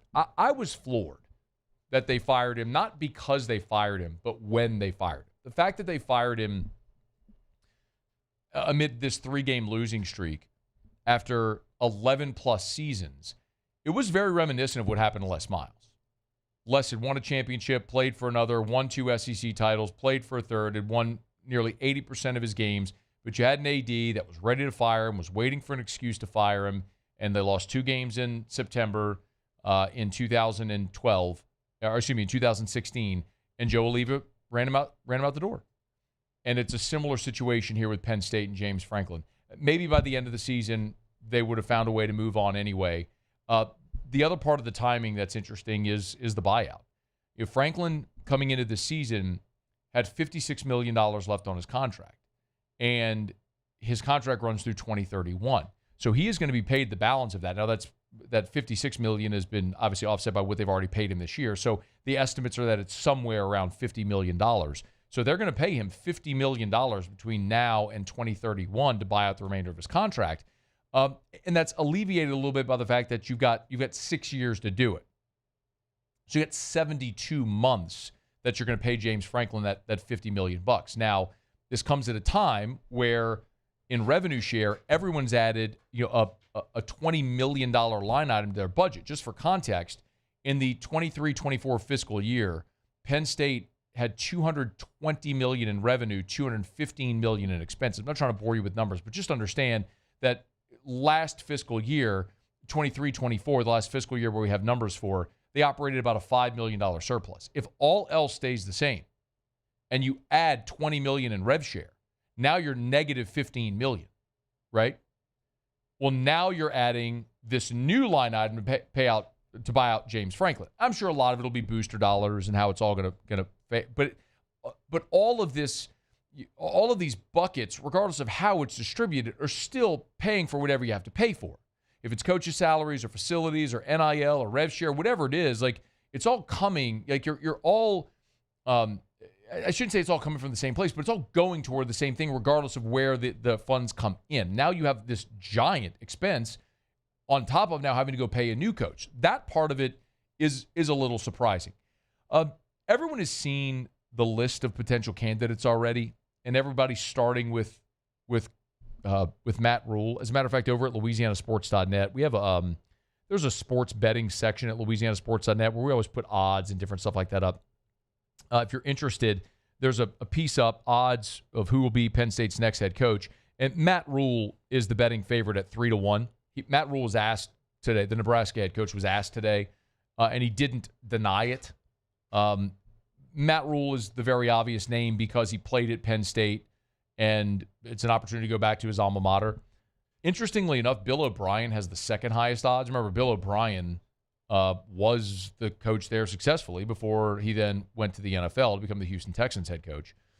Kurt Cignetti of Indiana is next, followed by Lane Kiffin at 8-1, Manny Diaz, and then some further down the line, Urban Meyer, Joe Brady, Will Stein, Brent Key. There have been a lot of people who have asked about Brian Kelly.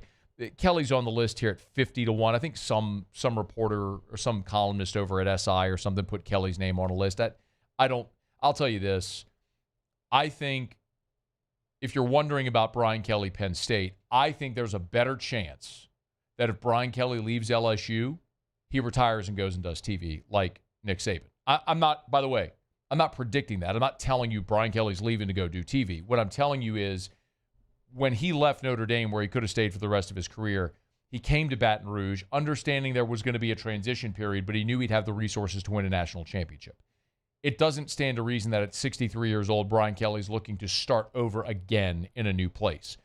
He has tried to lay the foundation here in Baton Rouge to build a championship program and get check the one box that has evaded him in his career, which is the national championship. He's won 300 games. He's won everywhere he's been. The one thing he hasn't done, he's been to the 14 playoff, the 12-team playoff, the BCS national championship game. He just hasn't won the final game and lifted a championship trophy. It's why he's here.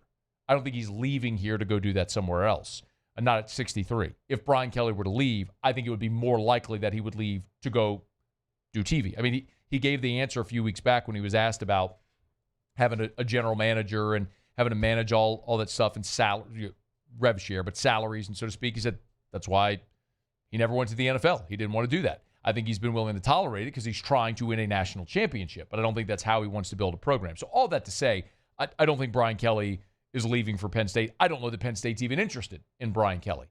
Sometimes the most obvious answer is obvious for a reason. And that's why Matt Rule is at the top of this list. He took two of the worst jobs in the history of college football in Temple and Baylor and made them winners. He went to the NFL, didn't go great. Now he's back at Penn State, and he's gone from 5 wins to 7 wins, and now he's already at 5-1 right now and trending toward a better year 3. So Matt Rule would make a lot of sense at Penn State. Curt Cignetti would be fascinating because what he's proved at Indiana is what he did at JMU. James Madison was no fluke. The fact that he got Indiana into the playoff a year ago, I rolled my eyes because he did it without a quality win. But going to Oregon and winning by double digits this week proves, this is more than just a good story and a fluke from a year ago. He's actually building culture and knows how to build a program. And I think with the resources at Penn State, you have a much higher ceiling. You have a championship ceiling at Penn State because of the resources, which you don't have in Bloomington, Indiana. Cignetti would make a lot of sense. Some of the names further down the list, like Lane Kiffin's on there, for example. I absolutely believe Lane Kiffin would have left Ole Miss in 2022 when he wanted to be interviewed for LSU in Florida and neither gave him a sniff. At this point in his career, I'm not so sure he would leave. He would have to decide, is there a greater championship opportunity at Penn State than there is in Oxford, Mississippi? And the answer might be yes. You could navigate the Big Ten schedule far easier than you can the SEC, especially when you have the resources you do at Penn State that you don't have at Ole Miss. The two Mississippi schools, Ole Miss and Mississippi State, are the lowest financial investment schools in the SEC. So when you have the lowest revenue, it's hard to compete in the toughest league. And he's done an amazing job making Ole Miss relevant to a degree they haven't been since literally the 1950s and 60s. But is Penn State the job for which he would leave? I don't know. I'll just keep going back to the fact that sometimes the most obvious answer is the most obvious answer for a reason. The most obvious answer is Matt Rule, and I think that's probably who's ultimately going to get the Penn State job. But there's a lot of big-time jobs that are open. Penn State is certainly at the top of the list. And then you could look at Virginia Tech and UCLA. Oregon State came open after this weekend as well. I mean, there are some interesting jobs and potentially more, A-list jobs. Like Florida could come open by the end of this season. Arkansas is open. This will be a fascinating cycle as the musical chairs in the coaching carousel start to move. But teams are making those decisions now, taking on heavy buyouts. And the advantage of getting ahead of this, of the hiring cycle, is you don't have to move covertly. Your athletic director can openly talk to agents and representatives of coaches to gauge interest of coaches who might want your job. And so you get a head start on all the coaches or all the programs that are going to wait till November or December to fire their coaches, at which point you're right up upon the December signing period and then the January transfer portal period where you'd have a condensed window to build your roster for next year with no spring portal window. So I would argue that firing coaches early has never been more meaningful than it is this year because of those things we just discussed, including the fact that your roster is going to be done for all intents and purposes by the time that January portal window closes. All right, it's after further review. We're glad you're with us. Glad to always tell you about Our Lady of the Lake, championship health partner of LSU Athletics. You watch the show. I got my Our Lady of the Lake Yeti Cup right here on set with us. I love to tell you all the time about Our Lady of the Lake, a championship health partner of LSU Athletics, and the great NIL deals they've done. You've no doubt seen billboards and TV and radio ads with Garrett Nussmeier, who's a great NIL athlete, done that deal with Our Lady of the Lake. And there are so many more that we are very excited to tell you about because Our Lady of the Lake, their brand, their culture, everything is interwoven with LSU. As a championship health partner of LSU Athletics, they care for the LSU student athletes, they care for the LSU students, and they care for everyday champions like you and me, not only in Baton Rouge with the Our Lady of the Lake Regional Medical Center, but all across Louisiana and Mississippi as part of the Franciscan Missionaries of Our Lady Health System with every type of care you can imagine, from cancer care, heart care, pediatrics with the Our Lady of the Lake Children's Hospital, stroke, anything that you might be dealing with. Think of the Lake, championship health partner of LSU Athletics. Our Lady of the Lake and LSU, together, we roar. All right, y'all, it's after further review. We're glad you're rolling along with us. We are a little more than halfway home here on this Monday edition of AFR presented by Relief Windows, live from the Raising Cane studio. Scott Shanley in 45 minutes. Fascinating to have that conversation with the former Saint linebacker and Super Bowl champ about the team that's 1-5 and continuing to struggle to find ways to finish games and get wins. So we'll talk to Shanley coming up here in about 45 minutes. 30 minutes, we get to the LSU PFF grades. We do that every Monday, grading out the LSU team after their game from the previous weekend. When we come back, Kellen Moore met with reporters on Monday after his team came up short again. We'll let you hear what the coach had to say, notably next on AFR. After further review. Man, if you were driving down my street, you would have seen crews digging up grass in front of everybody's house. And normally, that might annoy you a little bit, and then you realize why those crews were in front of everybody's house digging up grass. That's because Rev is laying fiber in my neighborhood like they are for many of you as well. And I'm encouraging you to switch to Rev. Rev is Louisiana's largest privately owned and operated internet service provider. It's known for its 5-star customer service. Rev is known for their reliability. And Rev is powered by an all-fiber network backed by local support teams right here in South Louisiana. From the river to the lake to the bayou, Rev services nearly 70,000 residential and business customers in the parishes that you call home. So, do business with Rev. Rev Business, check them out. It's Rev.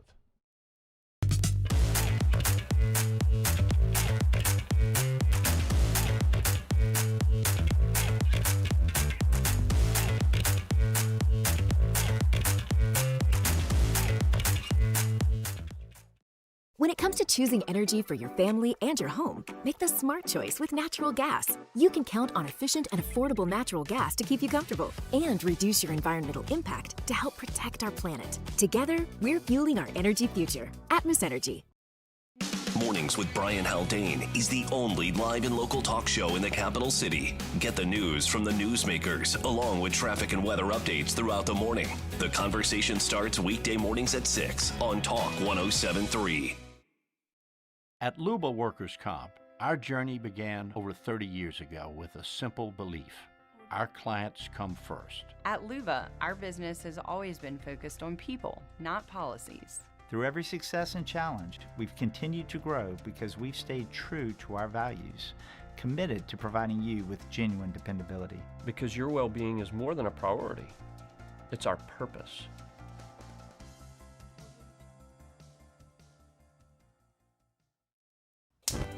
Looking for cleaner energy? Propane is energy for everyone. And when you're cooking with clean, affordable propane, you're cooking with gas.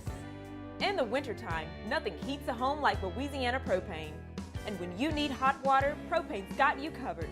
Oh, and you won't regret that propane generator when the power goes out. I'm Miss Louisiana, Gabrielle McLeod, and to find more information and to find a propane dealer near you, visit louisianapropane.com. Today, we are shaping tomorrow. We are researching how extreme stress impacts the immune system, from trauma victims to athletes and even astronauts. Our work is leading the way in sepsis treatment, saving countless lives. We're unlocking the mind with music in exciting new ways.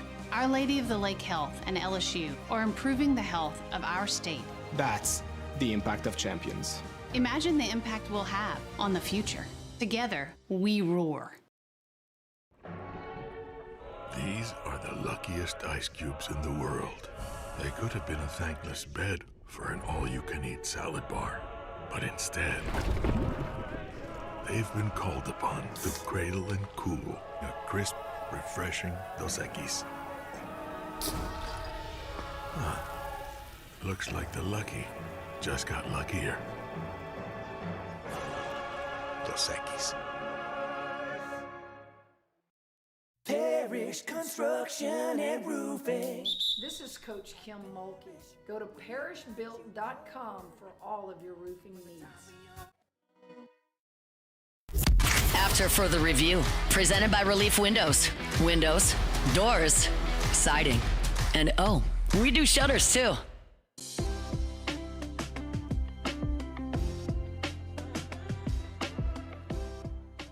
Yeah, I thought Chase battled. I thought his play style was right there, and so we just got to finish on a couple ops. We're really close, and we just got to finish on them. And I think he's got some opportunities just to respond the right way, and he will. And we have all the confidence in the world that he's going to make some impact plays this week and in the future. That's Kellen Moore on Monday talking about Chase Young and the impact that he made in his return. It is a bit odd to look at Chase Young in this game against New England on Sunday. We all know what happened this offseason, of course. Chase Young was the number 2 overall pick of Washington, had a great rookie season. Injuries slowed him in his middle 2 years. He gets traded to San Francisco, comes to New Orleans, and was one of the tops in the NFL in pressures a year ago. Saints give him a 3-year, $51 million contract, and there's this great expectation. They even mentioned it on the broadcast, if you were watching on Sunday, that, Moore and Brandon Staley said Chase Young was the best player in camp. Like, not best defensive end, like their best player in camp. And so there was such a great expectation on Chase Young. He has the calf injury, misses the first 5 games, and he goes out there and makes his debut against New England and only makes 1 tackle. So you would have loved to have seen a more productive day from Chase Young, but this is where sometimes when I talk about Pro Football Focus grades, it's odd because I always say my caveat on PFF is Pro Football Focus is a metric. It's not the metric. It's just something to consider, and sometimes it either confirms or disconfirms what your eyes tell you. And I don't know that I saw a ton of good from anybody on the Saints defense on Sunday. Because you gave up touchdowns on your first 2 drives. Obviously, your secondary play was very poor, and that's evidenced by when you look at the PFF grades. The bottom up, the lowest graded player in the secondary, lowest graded player defensively was Quincy Riley. Second lowest was Jonas Sanker, then Kool-Aid McKinstry, then Alontae Taylor. That was your bottom 4 on defense. I mean, it goes to show why you had a miserable day, and in the first half, Drake May had a perfect quarterback rating against the New Orleans Saints. Well, your highest graded player was Pete Werner. Your second highest graded player was Chase Young. And this is really interesting as well, specifically with those 2 guys, because you paid Chase Young a ton, and your 3 years, $51 million, and you're expecting him to be an elite edge rusher. Well, in this game, he has 3 hurries. He only had 1 tackle in the game. And I'm looking at the PFF, the advanced metrics, to see what else is relevant here. Played in 35 defensive snaps, had 3 hurries and 1 tackle. You would have liked to have seen a more productive day. But then I'll look at Pete Werner at the top of that list. So Werner graded out by Pro Football Focus at an 87.2 overall. 75 in run defense, 71 in his pass rush, 76, nearly a 77 in his coverage grade. Tackling was a 54.8. But the reason I say it's interesting is there was an interesting thing that happened. So Pete Werner only played 38 snaps. For context, week 1, 60, 63, 42, 41, 64, last week against the Giants, and then 38 snaps against New England. Well, where did those snaps go? Those snaps went to Danny Stutzman, who played 6 snaps, and Isaiah Stallbird, who played 8. So that may not seem like a lot, but that's 14 snaps, and that's the difference between the 50 or so snaps, 55 snaps that Pete Werner had been playing, and the 38 he played against New England. They're very intentionally getting series for the young linebackers here. And as a matter of fact, Kellen Moore on Monday was asked about getting Danny Stutzman those 2 drives in the game against New England. Yeah, we just, we have 2 really good linebackers, and these young guys never really get a ton of rotation opportunities. And so it felt like, getting Danny a few reps has some value for your roster. And so he hasn't played a ton of snaps other than, I think, the Seattle game where obviously the game kind of got behind us. And so, you give 2 drives in there. I think you end up with it was just 2, 3 and outs. It ended up just being 6 plays. And so, but Danny's a good player. And so I think, when you give these guys some exposure, I think it helps them if something comes up. It was in the second half when you forced 3 and outs, which you didn't do at all in the first half. They didn't punt until late in the third quarter, about 5 minutes ago in the third quarter before New England punted for the first time. So he's in there on some productive drives. And so more elaborate on how do you pick the right time to get him in there? His was just like a rotation thing, just get him in there. Stallbird, he's kind of got a third down situation thing that he's popped up in, and so he's been able to play a little bit of that specific role. And, we go through this in a lot of different other positions too, just trying to give ourselves some rotations and some depth. And so I thought it was valuable for him. And, then Pete popped back out there and kept playing, and so we're good. Pete Werner is a very good player, but it's worth mentioning in 2024, they gave him a 3-year extension, 3-year, $22.5 million extension. He's a free agent. He's an unrestricted free agent in 2028, but you do have an opportunity next season where his dead number is less than his contract number. So you could save money next year if Pete Werner's not on your roster. So it's one of those things where you heard Kellen Moore say it in that first bite, where they're trying to see what they have with these guys and get times. Like, when you're trying to win football games, you're not out there just trying to get guys experience. You're trying to win football games. This kind of goes to show you this is hand in hand with the rebuild. They are trying to figure out what they have in a lot of these young guys. It's part why you're seeing a lot of Quincy Riley right now. What do you have in these young guys? And that answer is not always going to be the affirmative. Like when we talk about PFF, for example, I always tell you it's like a color-coded scheme, right? Where like dark blue is 100, and it goes like dark blue to light blue to dark green to light green to like yellow. Then as you start to get to orange and red is where it gets bad. So I was looking, okay, where are the outliers on the color grid? Well, there's like Pete Werner at an 87, Chase Young at an 85. There's Jonah Williams had a 90 on his pass rush grade. That's fantastic. I mean, so number 54, Jonah Williams, get out there. But then you look, okay, look at the red.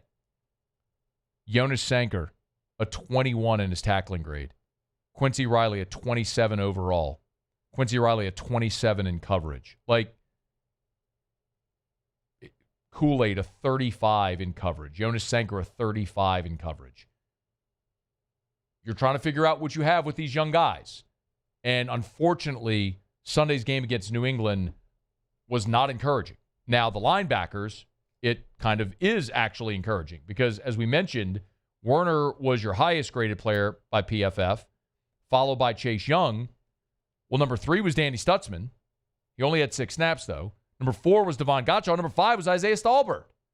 And Stallbird had 8 snaps. So they're limited snaps for those guys, but the limited snaps they had, they performed very, very well. Something to watch as you start to move throughout the remainder of the season is, do you start to see more of Pete Werner's reps go to Danny Stutzman and Isaiah Stallbird?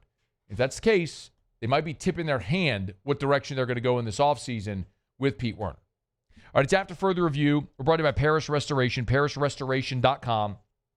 Kill mold, remove odor. Go to parishrestoration.com. They'll come in, spray their patented non-toxic dry fog treatment. Love telling you about Parish Restoration because it's easy, it's efficient, it's cost-effective, and it's more effective. It's Parish Restoration.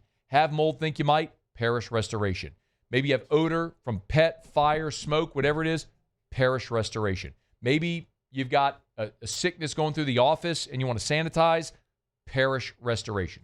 Go to parishrestoration.com, fill out the form on the homepage. They'll come out and give you that estimate. It's parishrestoration.com. Okay, y'all. We're not got a final break here of hour number 2, presented by Relief Windows. When we come back, Muse will do Tigers and the Pros, and we'll get to the LSU PFF grades against South Carolina in 15 minutes on AFR. After further review. Have you always wanted a pool at your house? Let's be honest, who hasn't? You've gone through Louisiana summers. It's miserably hot outside, and you've thought, God, I'd love to just go swan dive into my pool right now. Put a TV outside, be able to enjoy the game or whatever it is you're watching while you swim. Great place for parties, whole family to enjoy. Even in the cold weather months, what an awesome accent piece, a beautiful feature to have when you have outdoor parties or gatherings. Everybody wants a pool. Who doesn't want a pool? The question is, can you afford it? And if so, who do you hire to build it? Well, my suggestion, of course, is going to be DuplessisBuilders.net, because Derek's going to build you a beautiful pool that lasts. Gives you a 10-year workmanship warranty. DuplessisBuilders.net, DuplessisBuilders.net. And then on top of that, of course, they have a pool for any budget. You can check it out online at DuplessisBuilders.net. Check them out, again, online at DuplessisBuilders.net. In South Louisiana, you can always count on good people coming together to help our children. At Dreams Come True, we grant wishes for Louisiana children with life-threatening illnesses. But to do this, we need funds. That's why we're trying to raise $100,000 for Dreams Come True by giving away the Duplessis Builders Pool. Make your backyard's dream come true while helping our kids. Just go to dreampoolla.com and you can find out how your $25 donation might help win you a Duplessis pool. We typically think of stress as being bad for us. At Our Lady of the Lake and LSU, we are researching how certain types of stress, such as exercise, can be good for our immune health. By studying people under extreme stress, such as athletes, astronauts, service members, and first responders, we're learning how to improve the immune health of everyone. That's the power of research. That's the impact of champions. Together, we roar. Mornings with Brian Haldane is the only live and local talk show in the capital city. Get the news from the newsmakers, along with traffic and weather updates throughout the morning. The conversation starts weekday mornings at 6 on Talk 107.3. Looking for cleaner energy? Propane is energy for everyone. Propane water heaters are very cost efficient, and the savings are even greater with a tankless propane water heater. We all know that Louisiana propane is a safe and environmentally friendly fuel. So why not go green while you save some green? I'm Miss Louisiana, Gabrielle McLeod, and for more information, visit louisianapropane.com. At Auctioner, we know healing is a team sport. That's why we've partnered with world-renowned orthopedic surgeon Dr. James Andrews to create the Auctioner Andrews Orthopedics and Sports Medicine Institute. Whether you're a professional athlete or a weekend warrior, our team of specialists are dedicated to getting you back in the game. So whatever your reasons are for reaching your personal best, we've only got one: you. Auctioner Andrews Institute. Long live you. Family owned and community driven. Service Chevrolet Cadillac, a legacy you can trust since 1972.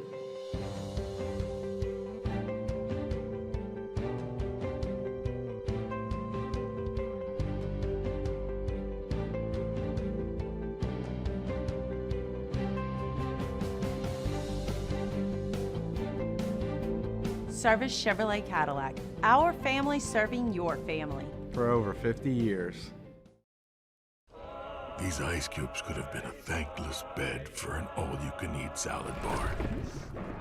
But instead... After further review, presented by Relief Windows. Windows, doors, siding, and oh, we do shutters too. Wrapping up hour number 2. Thrilled to have you hanging out with us here. We'll talk some LSU Pro Football Focus grades. Scott Shanley in about 25 minutes from right now. Right now, though, Muso as Tigers in the Pro. Tigers in the pros. They still bleed purple and gold. They're just really rich now. All right, we start with Devin White out in Vegas because, man, he is really resurrecting his career back now with Pete Carroll. He was the Raiders' leading tackler with 9. He had a sack and an interception in the ball game. That's a stat line we were really familiar kind of running through with Devin White in his time in Tampa Bay. We know how that ended, but looks to be back on the right track now out in Las Vegas with the Raiders. So shout out to Devin White. Kayshon Boutte was awesome in the Superdome on Sunday. Trade Chris Olave, sign Kayshon Boutte. 5 receptions, 93 yards. It was the fourth time in his career he went over 90 yards. Also had the 2 touchdowns, the long of 29. 5 targets as well, caught them all. Pretty good. Patrick Queen, 9 stops for the Steelers against the Browns. Also had a pass defensed in the ball game. And then Grant Delpit on the other side, former teammates at LSU, 7 tackles for him in the ball game for the Browns. Brian Thomas Jr., we've been watching this. Could he finally get in the end zone? Well, Sunday he did. They're starting to figure it out over there in Jacksonville. 8 receptions, 90 yards, and a touchdown along a 22. His first touchdown of the season. But back-to-back weeks, over 80 yards now for Brian Thomas. Back to normal there in Jacksonville. And Jamar Chase, 10 receptions for 94 yards and a score. Solid. Bengals lost again. Kevin Gosman in the ALCS game number 1. 5 2/3, 2 earned, 5 punch-outs. Got the loss. The 2 runs both came. I'm sorry. Did Pittsburgh make the ALCS? That's what it feels like. The 2 runs came in the 6th as well. So 5 shutout before giving up the 2 in the 6th and being lifted. That's Tigers and the Pros. Game 2 right now, by the way, is in the bottom of the 2nd, knotted up at 3. Otter, I would assume, gave out some picks there for the game. Let me see what I'm trying to find right now. I forgot to make the play. I teased it earlier, but forgot. He had Seattle on the money line, of course. Naturally. There's another one. Let's see. He's got a little MLB NFL parlay. Oh, that's fun. Ooh. Hey now, Otter. All right. Now, get crazy. Got to get creative sometimes, You man. want to cool that off, you might need some delicious Evermore. That pick's so hot, you need to cool it off with some Evermore. I'll give you that one, sure. I'll give you that one. EVAMOR, Evermore.com, Evermore.com. 20-ounce, 32-ounce, 64-ounce. Find your favorite, find your flavor, whichever. Well, there's one flavor, just natural artesian water. I mean, in the sense of whichever size the bottle that you prefer. You can buy it at great local retailers or online at Evermore.com, EVAMOR, Evermore.com. If your favorite local retailer doesn't carry Evermore, shame on them. Never go back there ever again. Go to great retailers like Rouse's that carry Evermore. Or if wherever you shop doesn't have Evermore, tell them, why not carry Evermore? EVAMOR, Evermore.com. All right, y'all, it's after further review, and we are glad you're hanging out with us here. We'll grab a break. Sports Center coming up here. Get you a couple national headlines. AFR. It's Monday, which means Supper Club is closed. Closed Sunday, Monday. Back open on Tuesday. Late last week, Chef Layton texted me. They got a new Sagrera cow in. What an awesome opportunity to get by Supper Club. I tell you, man, there's only 2 places in the world you can get a Sagrera cut of meat. From the Sagrera farm or at Supper Club. That's it. So you go in, you want a different, delicious cut of meat? Supper Club. No matter when you go to Supper Club, every day there's going to be something on the menu you've never had before. Maybe it's that rare Sagrera cut that day. Maybe it's something really cool that Chef Layton has thrown onto the menu. But whatever you have, it will be the best of whatever you have that you've ever had at Supper Club. And what incredible dining atmosphere. SupperClubBTR.com for reservations. They're right there on Perkins Road. SupperClubBTR.com. These are the luckiest ice cubes in the world. They could have been a thankless bed for an all-you-can-eat salad bar. But instead, they've been called upon to cradle and cool a crisp, refreshing Dos Equis. Looks like the lucky just got luckier. Dos Equis. At Luba Workers' Comp, our journey began over 30 years ago with a simple belief. our clients come first. At Luva, our business has always been focused on people, not policies. Through every success and challenge, we've continued to grow because we've stayed true to our values, committed to providing you with genuine dependability. Because your well-being is more than a priority. It's our purpose.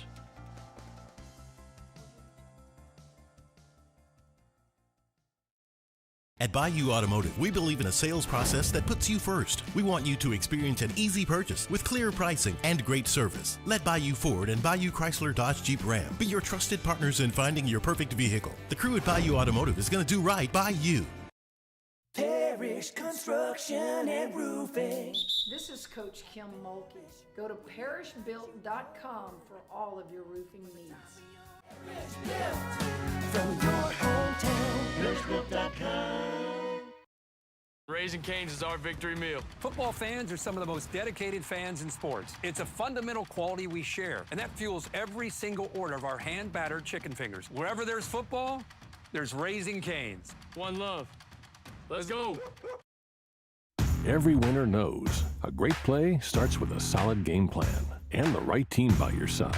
At Sunshine, we're here to keep your operation running strong. From tractors to harvesters, we've got the John Deere equipment you need to tackle every job with confidence. Because when the work's done right, there's more time for the things that matter, like cheering on your favorite team.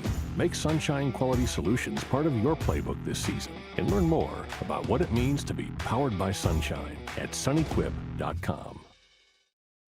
Flight by Yingling is raising the bar by crafting the next generation of light beer. With only 2.6 carbs and 95 calories, this is premium refreshment 6 generations in the making. Flight by Yingling. Raise the bar. In South Louisiana, you can always count on good people coming together to help our children. At Dreams Come True, we grant wishes for Louisiana children with life-threatening illnesses. But to do this, we need funds. That's why we're trying to raise $100,000 for Dreams Come True by giving away the Blessed Builder School. Make your backyard's dream come true while helping our kids. Just go to dreampoolla.com and you can find out how your $25 donation might help win you a Duplessis pool.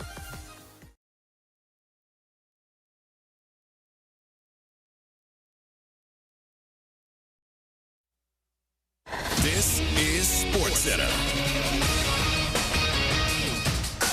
I'm John Ryder. Game 2 ALCS in Toronto and a fast start for Seattle. DeSavage, 1-2. That ball smoked on the line and left. Is it fair? It is fair. That's a 3-run home run for Julio Rodriguez, and they rock the Blue Jays in the first. Carl Ravitch with the call on ESPN Radio. Julio Rodriguez, that 3-run shot in the first, but Toronto answering back, 2 in the first, another in the second off Logan Gilbert. Nathan Lucas, 2 hits and an RBI. Mariners and Blue Jays tied at 3, top of the third. Game 1 NLCS in Milwaukee tonight between the Dodgers and Brewers on ESPN Radio and the app at 7:30 Eastern. Blake Snell gets the start for LA, their ace. After a 1-5 start to the season, the Titans have fired head coach Brian Callahan in his second season as Tennessee head coach. Eagles veteran edge rusher Zadarius Smith announcing his retirement today on social media after 11 seasons with 5 different teams. NHL, the Avalanche skate past the Sabres 3-1 in Buffalo. Hey, it's your resident Super Bowl champ, Chris Candy, coming up Tuesday. The Eagles and Lions both suffered losses in Week 6. So who will be the #1 team on my power rankings? It's Unsportsmanlike weekday mornings at 6, right here on ESPN Radio, ESPN2, and ESPNU. Matt Moscona. I'm very important. After further review. Say it one more time. After further review with Matt Moscona. And here we go. Live from the Raising Cane studio. Let's rock!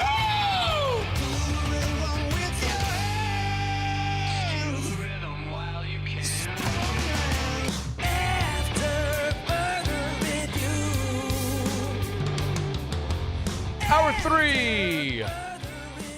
Off we go. Welcome aboard. Glad you're with us. It's AFR presented by Relief Windows. I'm Matt. You're a loser, Matt! Shut up, kid. Paul O'Neill. They're chanting Paul O'Neill's name. Murray present. Oh! And Mr. Toby Tomplay.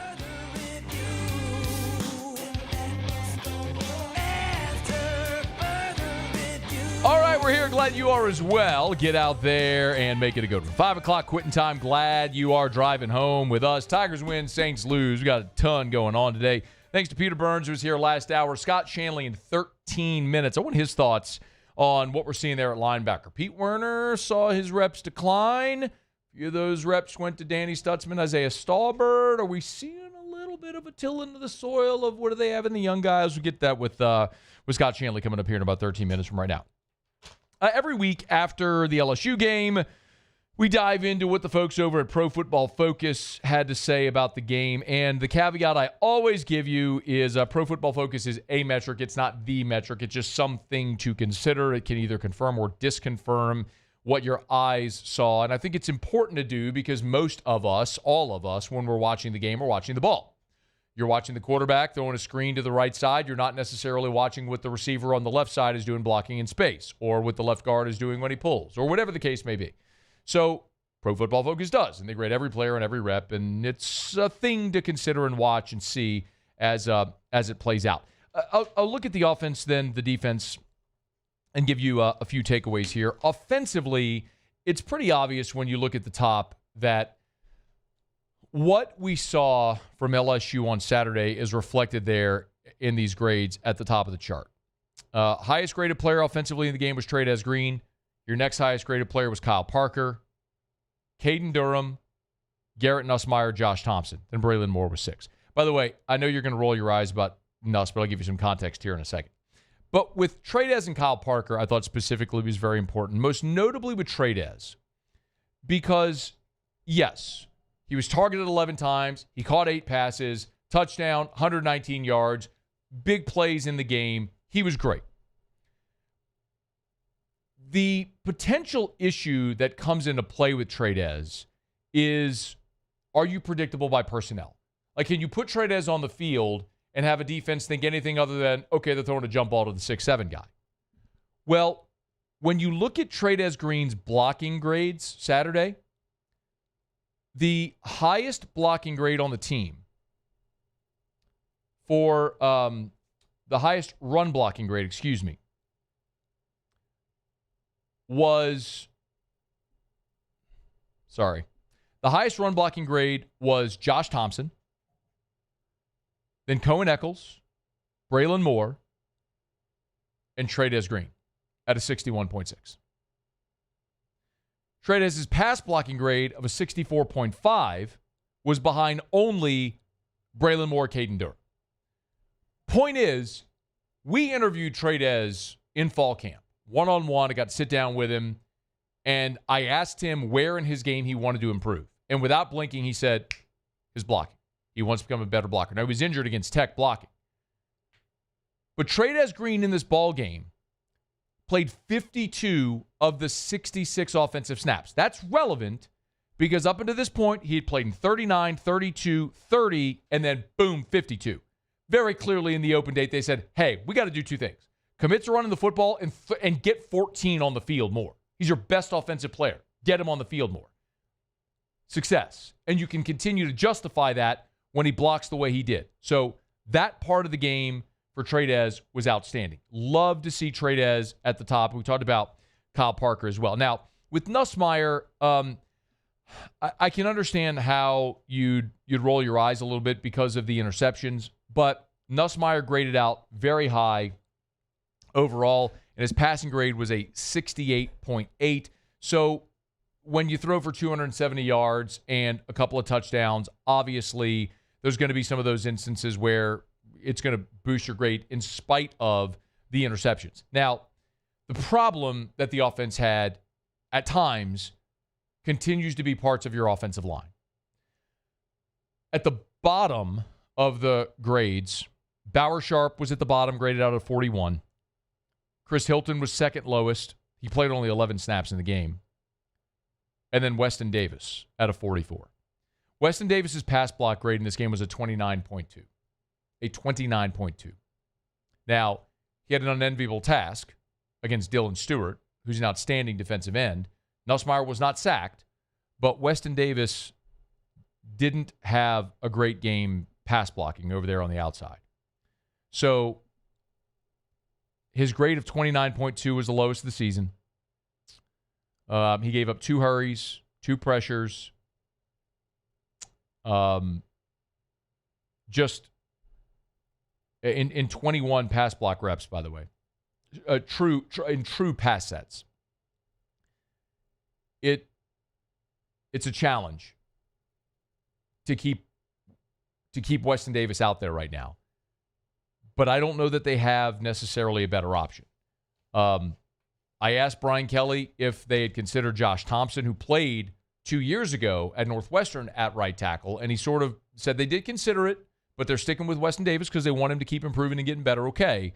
But in the immediacy, you need help out there. And apparently that's not somewhere where they're going to change things up. Now, if you look at the rest of the blocking grades, Braylon Moore's pass blocking grade was an 80. Josh Thompson's pass blocking grade was a 62. Tyree Adams' pass blocking grade was a 57.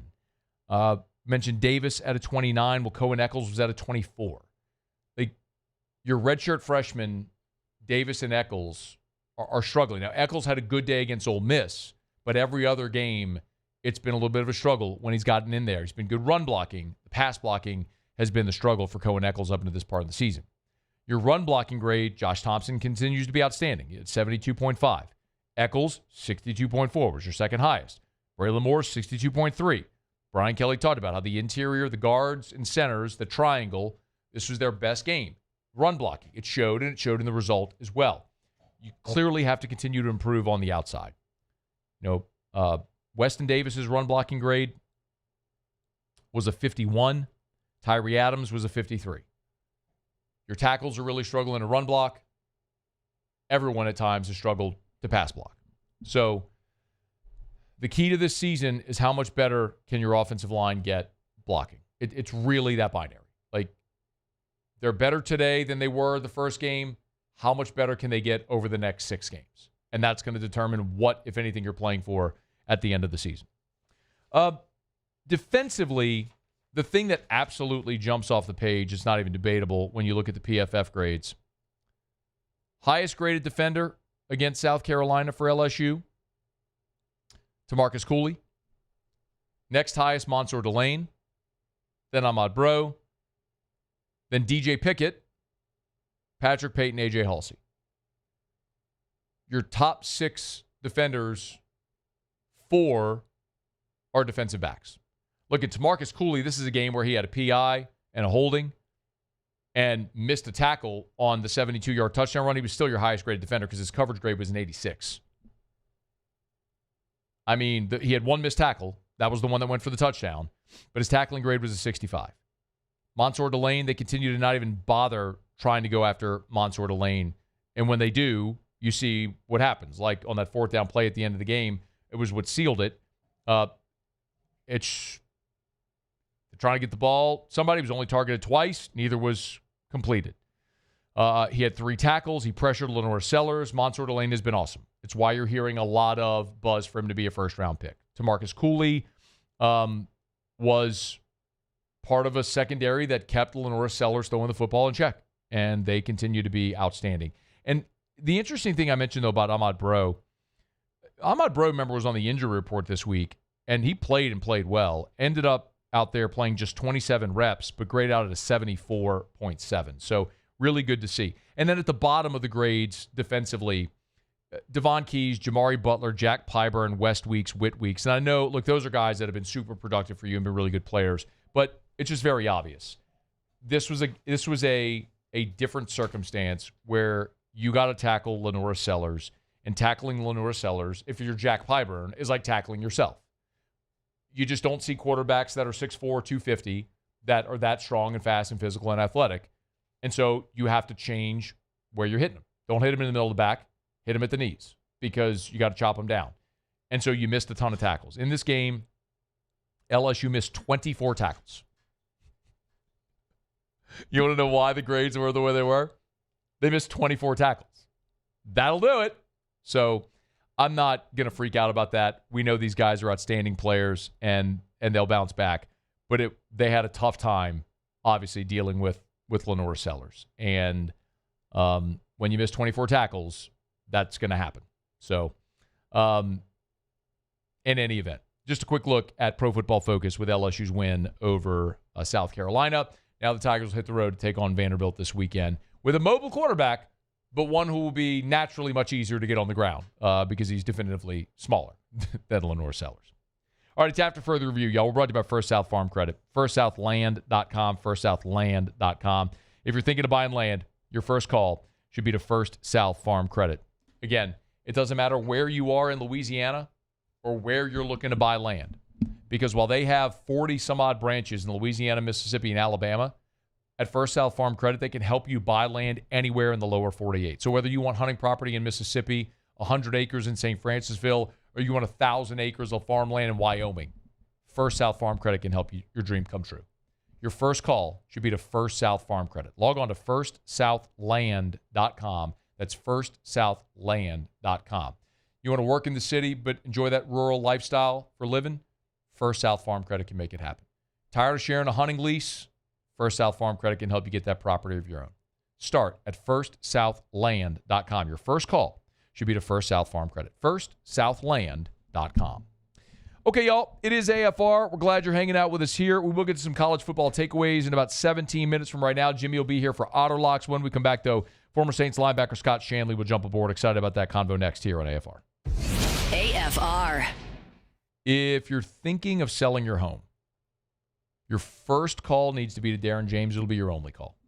335-7666, 335-7666, 335-7666, or agent225.com. I really want to hammer that website. Agent225.com. Now, if you're driving, don't do this. But if you're not driving, I want you to grab your phone and I want you to punch in agent225.com. Whether you're trying to sell a home, buy a home, whatever the case may be, go to agent225.com. Because there's a tab there on the homepage that says home value. And this is using local market data that in a matter of seconds will tell you what your home is worth. Again, this isn't like a Zestimate. This is local market data. So it's going to be way more accurate. Go to agent225.com, hit home value, type in your address, boom, you'll find out exactly how much your home is worth. Think real estate, think Darren James. Today, we are shaping tomorrow. We are researching how extreme stress impacts the immune system, from trauma victims to athletes and even astronauts. Our work is leading the way in sepsis treatment, saving countless lives. We're unlocking the mind with music in exciting new ways. Our Lady of the Lake Health and LSU are improving the health of our state. That's the impact of champions. Imagine the impact we'll have on the future. Together, we roar. Need security services you can count on? With Veteran Security Services, you're always protected. Locally owned and proudly serving the Gulf Coast, they're not some big national firm chasing profits. They're neighbors protecting neighbors. From petrochemical plants and healthcare facilities to port and maritime operations, Veteran Security delivers reliable protection you can trust. Choose community. Choose confidence. Choose Veteran Security Services. Visit veteransecurityfirm.com. When it comes to choosing energy for your family and your home, make the smart choice with natural gas. You can count on efficient and affordable natural gas to keep you comfortable and reduce your environmental impact to help protect our planet. Together, we're fueling our energy future. Atmos Energy. Baton Rouge's home for real rock. It's Eagle 98.1. Foo Fighters. Led Zeppelin. AC/DC. Pearl Jam. And the flagship home for LSU sports. Take us anywhere with the Eagle 98.1 app. Eagle 98.1 is the rock station. At Luba Workers' Comp, our journey began over 30 years ago with a simple belief. Our clients come first. At Luba, our business has always been focused on people, not policies. Through every success and challenge, we've continued to grow because we've stayed true to our values, committed to providing you with genuine dependability. Because your well-being is more than a priority. It's our purpose.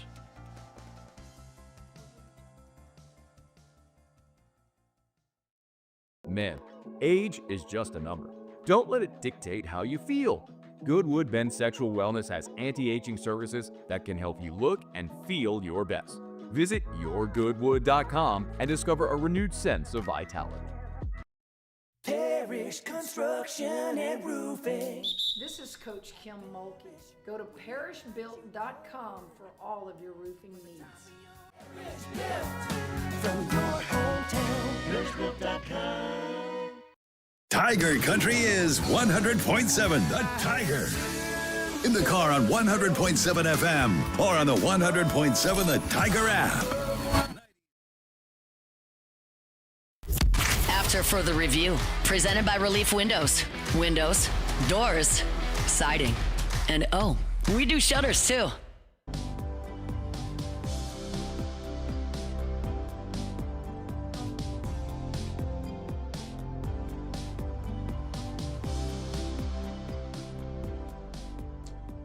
Scott Shanley set to join us here in just a second, having trouble connecting. Hopefully we can get the former Saints linebacker on. Kellen Moore met with reporters on Monday, and one of the things we focused on today, one of the reasons I want to talk to Scott is talk a little bit about the defensive struggles. Well, we focused a lot. I think a lot of fingers always get pointed at the quarterback. My contention is I think Spencer Rattler has been steady and consistent and error-free and continues to make good, quick decisions with the football. Playmakers aren't making plays on the offense. Defensively, your slow starts have been horrendous. I mean, in 4 consecutive games now, you've allowed your opponent to score touchdowns on each of the first 2 possessions. Like, that's got to change. And Kellen Moore on Monday addressed that. Well, I would say the first 2 plays are really good plays. So I don't think it's like we're not ready for the game or anything. First play, excellent play. We get a couple, 2-3-yard stops. Second play, they run a draw. DeMario's right there, pounces on it. We got this awesome 3rd down opportunity to go 3 and out to start the game, and then we miss the op. We're not connected from a coverage standpoint. We got to do a better job there, and then they get the big explosive once they kind of cross the 50. And so I don't think it's all bad. I think it's just, hey, we got to be really, really sound from the start, and we got to take advantage of every opportunity. And that's the thing that shows up is the big plays that impact the games could show up from play 1 to play 75. It doesn't really matter when it is. They all essentially have the same value, and so you got to take advantage of each opportunity you have. Scott Shanley, former Saint linebacker, good enough to join us now. Hey, Scott, we always appreciate the time, man. How are you? Hey, I'm doing good. I don't know if you got to hear that entire cut from Kellen Moore, but we were talking about the Saints. It's 4 consecutive games now where they've given up touchdowns on each of the first 2 drives to their opponents. You see that? What does that tell you?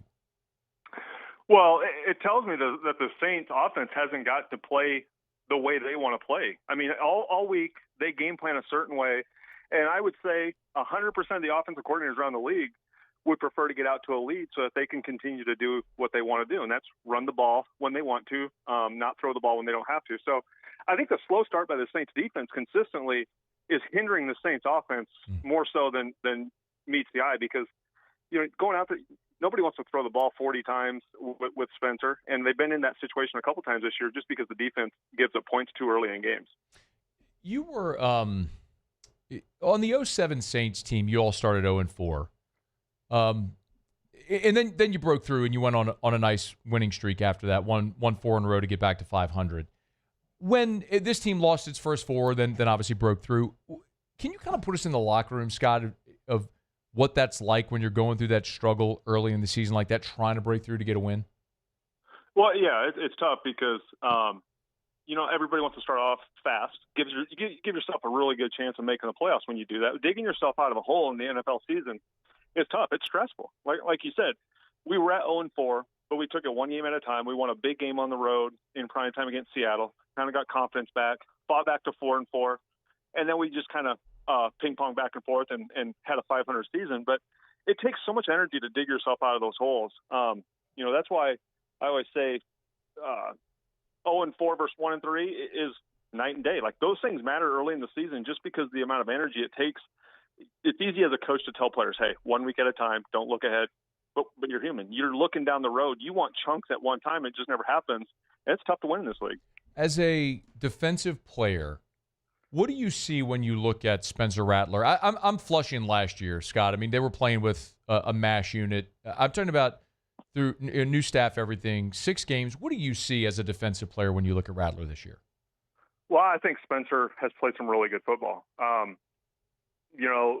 Coming into the season, I thought he earned the right to be the starter over Shuck from what I saw in preseason. There's things that Spencer did better in the preseason, whether it was getting rocked in the pocket and getting back up, his ability to utilize his legs maybe a little bit more. I liked his toughness, and I thought a team would rally around that. Spencer has some moxie to him, some presence. A lot of people probably don't watch him at the post-game press conference, but he does everything right. He handles himself like a franchise quarterback. Now, wins and losses are always tied to the franchise quarterback, and I think Spencer's done an outstanding job of not turning the football over. You know, if there's a way to lose your job to a guy who they just drafted, who everybody wants to see, it's turn the football over. And I think Spencer understands, if I just don't turn the football over, they'll have a hard time benching me. But there's some truth in that, but there also comes a time where you have to be the reason you're winning. And so I think there's this fine line with playing quarterback. You can be too conservative and not turn the football over and lose games, or you just got to cut it loose. And I think Spencer, if my advice to him would be, you got to cut it loose. If you turn the football over once or twice a game, it's on the defense to get the ball back. But you have to be the reason that you're helping this team win. That's a franchise quarterback. I mean, it's a sentiment I shared earlier, Scott. And we also, though, haven't seen players around him elevate him. I think that's fair to say as well. Do you feel like the players on this roster are capable of being elite-level playmakers to help elevate the quarterback?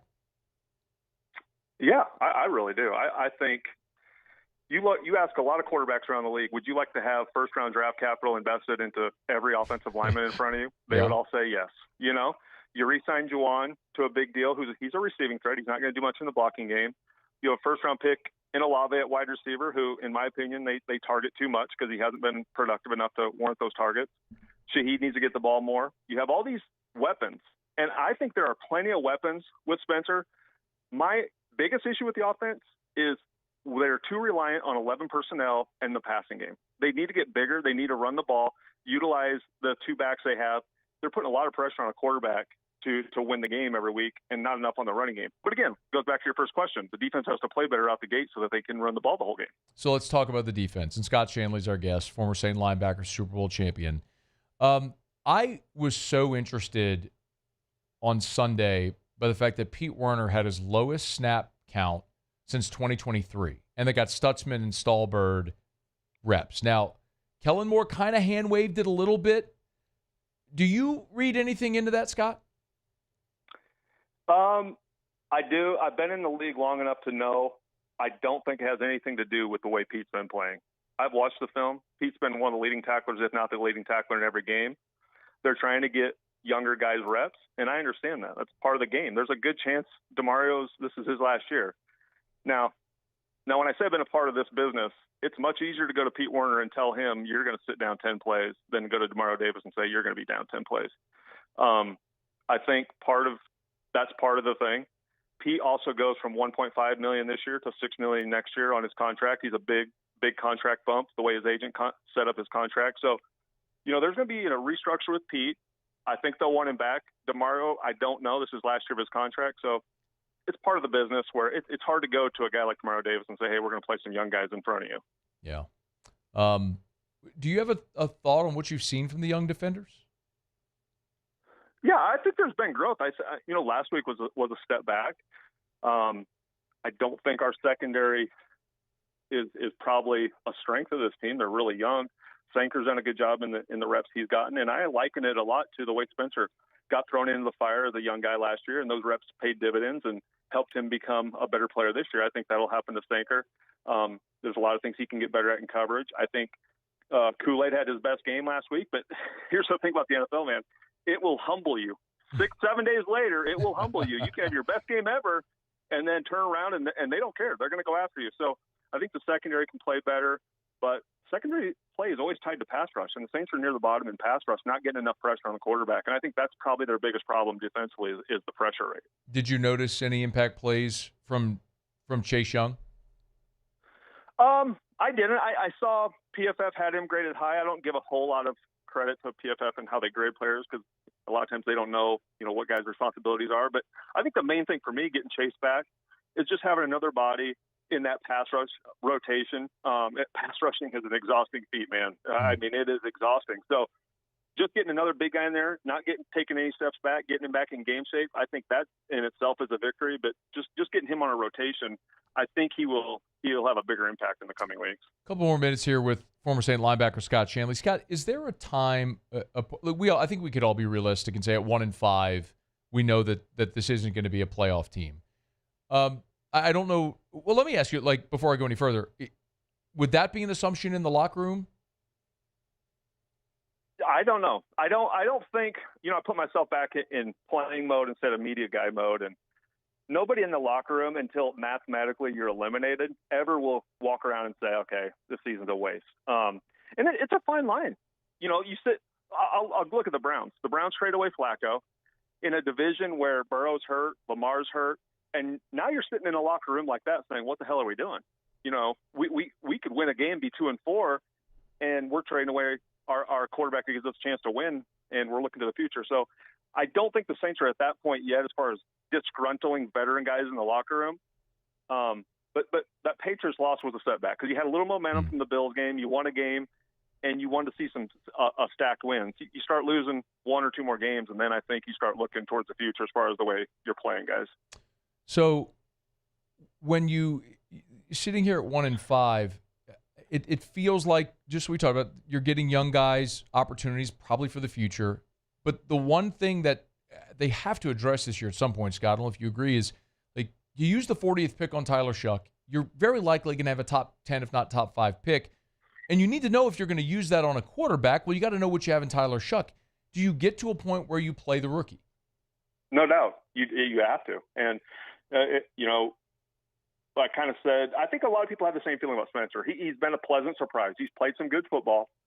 But at some point, and you said it perfect, you got to know, you don't want to roll into next year thinking you have the guy or the guys on your roster and you don't. So I think if you lose to the Bears, I think it's time to give somebody else a shot at quarterback. And, Spencer could go out there and throw for 300 yards. I think you're at that point in the season where you can't just get into December and say, all right, now, Tyler, go out there, roll out there, and do it at the end of the season.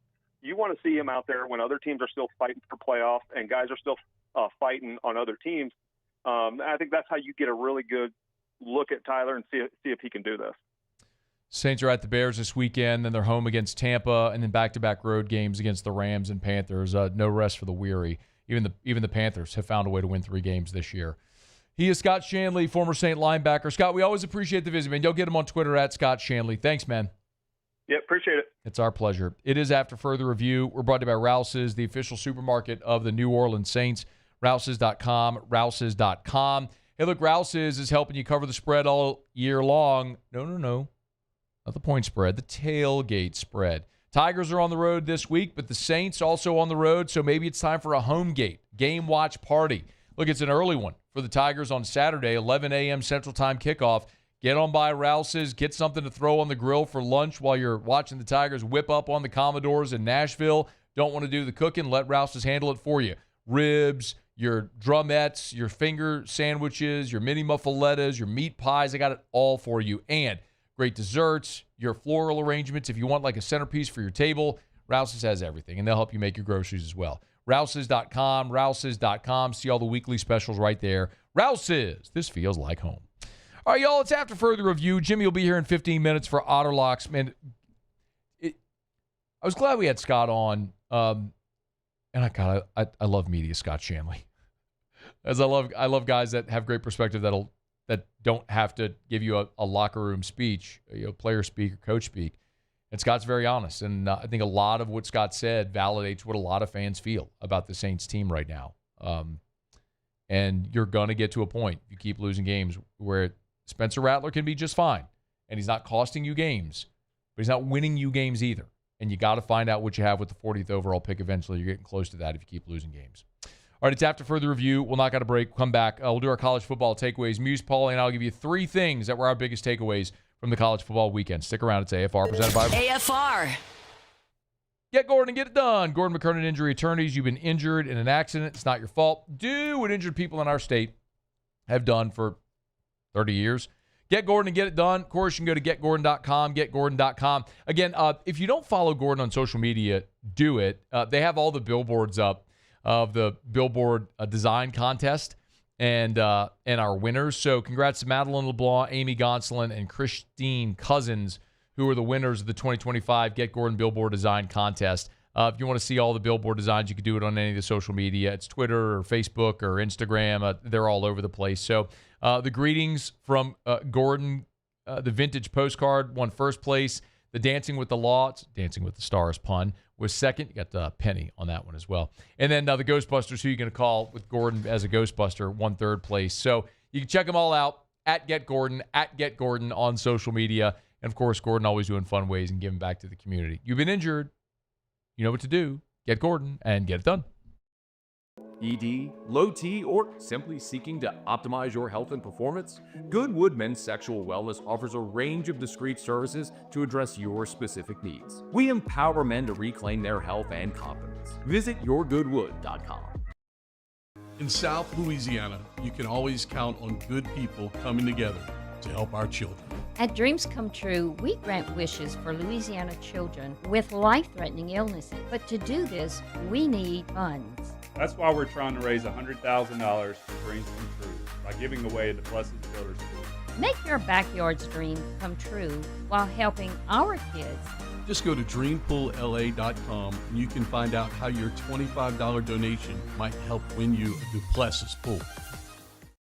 At Luba Workers' Comp, our journey began over 30 years ago with a simple belief: our clients come first. At Luba, our business has always been focused on people, not policies. Through every success and challenge, we've continued to grow because we've stayed true to our values, committed to providing you with genuine dependability. Because your well-being is more than a priority. It's our purpose.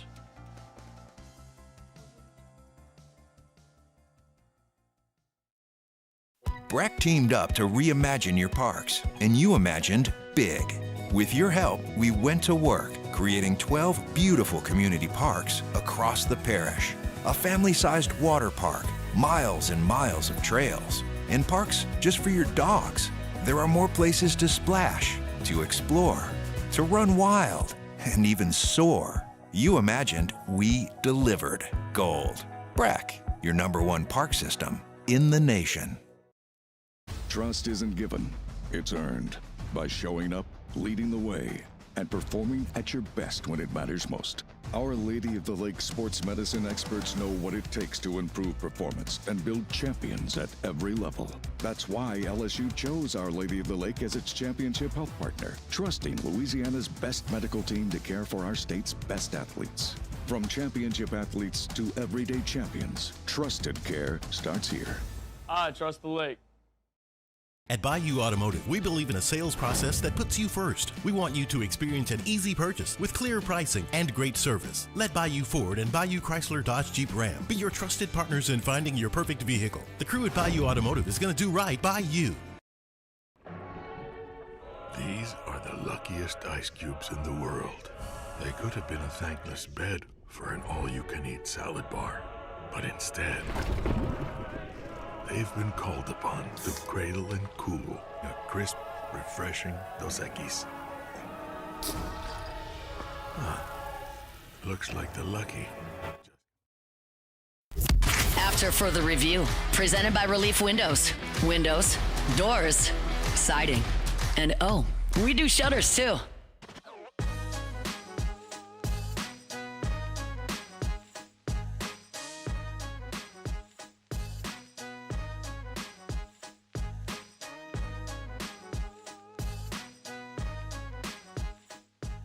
We know what we're getting. Clark Lee, obviously, coached with me. He's an outstanding coach. He's a great communicator. He's process-driven, and you can see that in the way their football team plays. So we know where it starts with Pavia at quarterback, an outstanding quarterback. He's the point guard and makes it happen. Really impressed with Alexander's growth from last year to this year as a runner. He's averaging 6 yards a carry. Eli Stowers he's up there with, we're prejudiced because of our tight ends, but he is a top tight end in the country. We know what we're getting. Clark Lee. Brian Kelly on Monday, giving a little early preview of Vanderbilt. Interestingly enough, if you haven't paid attention or if you don't pay attention to such things, Vanderbilt actually opened as a slight 1.5-point favorite over LSU. That line is now moved to 2.5. So the early money has come in on the Commodores. I will absolutely get Jimmy's opinion on that here in about 10 minutes when he's here for Otterlocks. Would love to know the thinking and the point spread value and how the odds makers landed on Vandy 1.5, which has now gone to 2.5. I understand all the questions and criticisms and concerns about LSU, the passing offense, the ability to score. I also think LSU is a dramatically more talented team than Vanderbilt. Now, can they go execute on the road, all that stuff against a veteran team that's well coached? I get it. It's a very fair question. We saw LSU really manhandle Vanderbilt a year ago, and that was an LSU defense that was not very good by comparison to this year, certainly. So we'll talk plenty about LSU and Vanderbilt as we move throughout the week. But by the way, we will be in Nashville for AFR on Friday, so looking forward to that. I'll do the show here Thursday, then we'll fly to Nashville Thursday night and do the show Friday from Friends in Low Places. That's the Garth Brooks Bar. If you're going to be in Nashville or know someone who is, let them know. It's an LSU Alumni Association party. Get together to go into the night, and AFR will be live from Friends in Low Places in Nashville on Friday with the LSU Alumni Association. So calling all Tiger fans in Nashville, come on out. Our coverage is brought to you by Our Lady of the Lake and Veteran Security Services. So you can check those out at our website at 1045ESPN.com if you want more details. But thanks so much to Our Lady of the Lake, our fantastic partner, the championship health partner of LSU Athletics, for making that trip to Nashville possible. And, of course, Veteran Security Services as well. We'll tell you much more about them as we move to and through Friday's show. So we're excited to be able to head up to Nashville for the game on Saturday.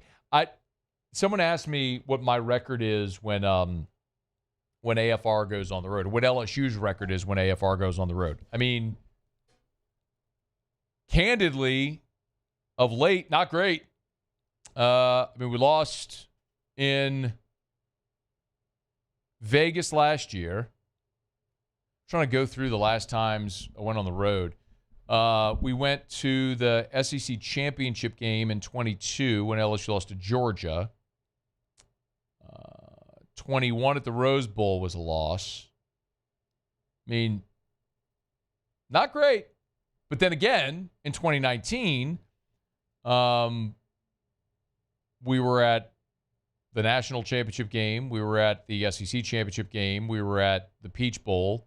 And LSU won all those in a blowout. So apparently all you have to do is just be really good. You just have to be the 2019 team. And then it doesn't matter if I show up or not. And the Tigers are going to win.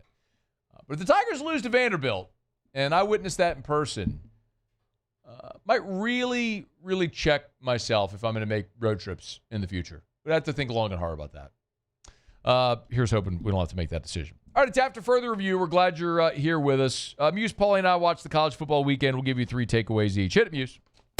Another week in the books. What did we learn about the landscape of college football? All right, Muse, start us off.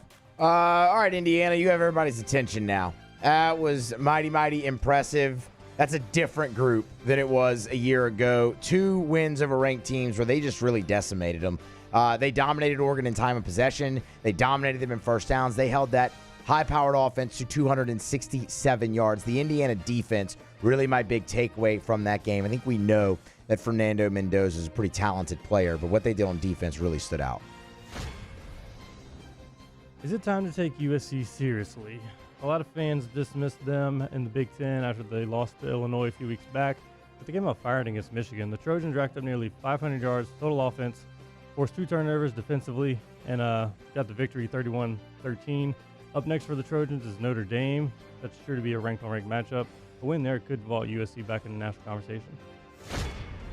7 ranked teams lost. Number 3, Oregon lost to Indiana. Number 6, Oklahoma lost to unranked Texas. Number 14, Missouri lost at home to Alabama. Number 15, Michigan lost to unranked USC.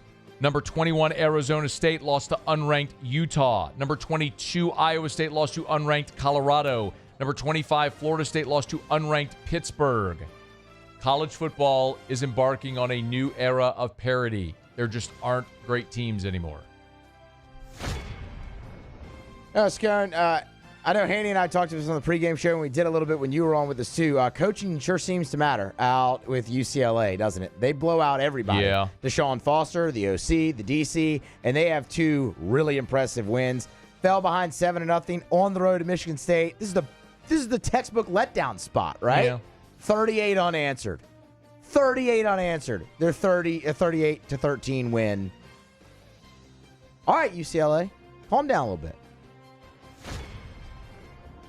Florida State, they're coming back to reality. After a season-opening win over Bama, Florida State was a hot pick to win just about everything. The Seminoles, they dropped 3 straight and squarely out of the ACC title race. Florida State has now allowed 108 points the last 3 games. Mike Norvell's seat is getting hotter. Up next for FSU is a cross-country trip to Stanford.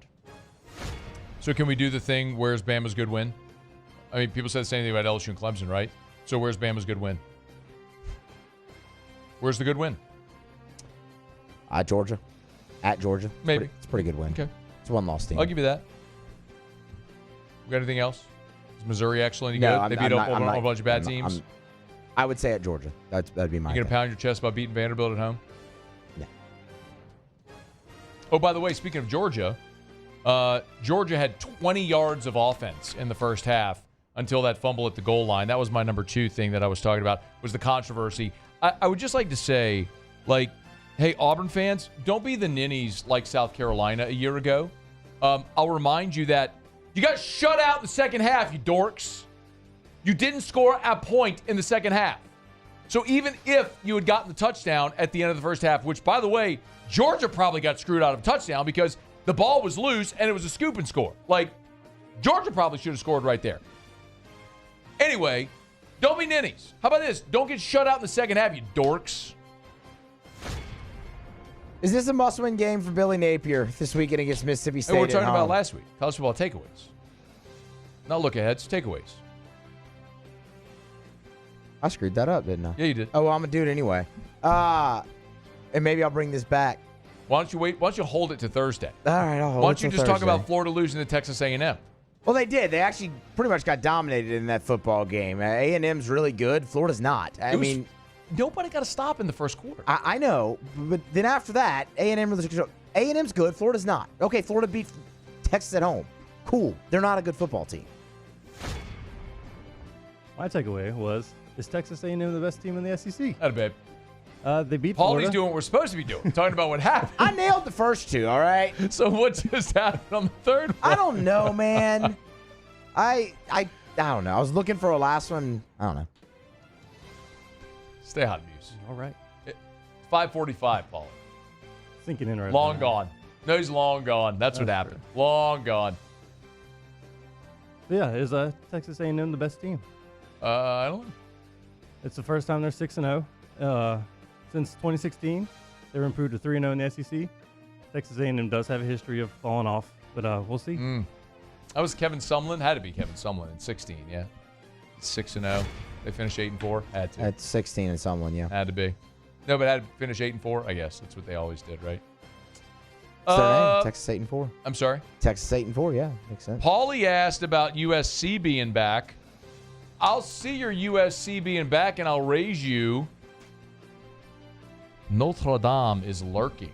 I know nobody wants to think about that, but Notre Dame, which started off 0-2 with heartbreaking losses to Miami and Texas A&M, don't look now, but the Irish have won 4 in a row. They do get Southern Cal at home this week, and if they beat USC, all that's left, Boston College, Navy, Pitt, Syracuse, Stanford. If Notre Dame wins this week, they're going to go 10-2 and be in the playoff. Just prepare yourself for the reality. There you have it. That's our college football takeaways. All right, it's after further review. Thanks for being with us. If you're watching on YouTube, thank you. We appreciate that as always. Smash that like button on YouTube. Subscribe to the channel. And if you're listening on any of our great affiliates, Alexandria, Lafayette, Lake Charles, we just appreciate y'all so much for finding us. However, wherever, whenever you watch or listen, thanks for being with us here on AFR. Presented by Relief Windows and ReliefWindows.com. Windows door siding, they do shutters as well. Relief Windows and ReliefWindows.com. Okay, let's knock out a final break of the show. We'll come back. Jimmy will be here for Otterlocks. We got a lot to get to with Jimmy's picks, but I also want to ask him why in the world Vanderbilt opened as a favorite and what the Sharps are thinking betting that thing up to 2.5. Jimmy's here next on AFR. AFR. We are creeping upon cold weather season, y'all. Actually, when I woke up earlier today, the temps were in the 50s. Probably the same for you, depending on what time you woke up. But what it's a reminder of is that it is time to call River City's 1 Hour Air and get your pre-season heater safety check. They'll come out to the house, make sure your heater is clean, safe, efficient to run during the cold weather months. And you're going to have a great experience like Samantha Stevenson, who left this 5-star Google review. John Leo got to us in about 30 minutes from the time I called.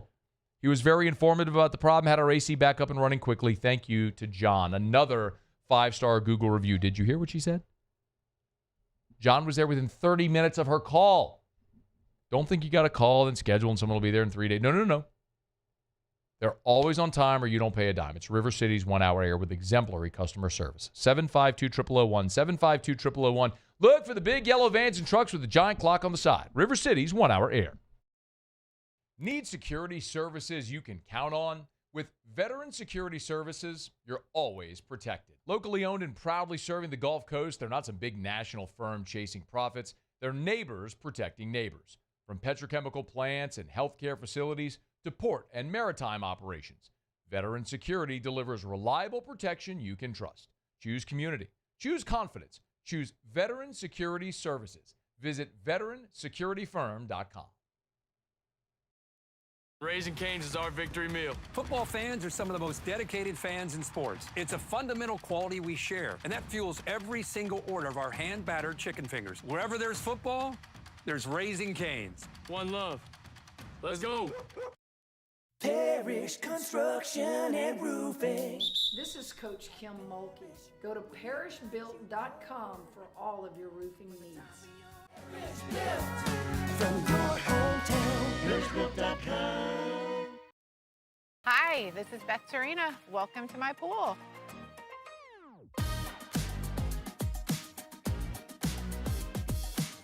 The first time I saw this beautiful pool, it exceeded every expectation that I had. They were able to get everything we wanted in this pool. It is a beautiful pool. We live out here. We eat out here. We watch TV out here. This is like our living room outside. We love this pool and everything about it. When we decided to build our pool, we called a great friend who is one of the best pool builders in the country in North Louisiana, and we said, who would you choose to build a pool in Baton Rouge? And without a hesitation, he told us Russell Pools. He said their history, tradition of great builds, great pools was unmatched. So of course, who did we call? Russell Pools. The advice I would give to anyone looking to build a pool is first call Russell Pools. They'll do an incredible job. It'll be incredibly organized. It'll be time efficient. And you will have your pool in no time.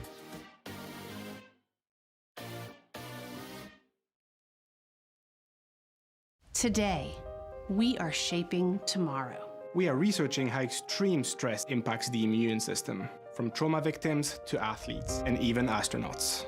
Our work is leading the way in sepsis treatment, saving countless lives. We're unlocking the mind with music in exciting new ways. Our Lady of the Lake Health and LSU are improving the health of our state. That's the impact of champions. Imagine the impact we'll have on the future. Together, we roar. At Ochsner, we know healing is a team sport. That's why we've partnered with world-renowned orthopedic surgeon Dr. James Andrews to create the Ochsner Andrews Orthopedics and Sports Medicine Institute. Whether you're a professional athlete or a weekend warrior, our team of specialists are dedicated to getting you back in the game. So whatever your reasons are for reaching your personal best, we've only got one: you. Ochsner Andrews.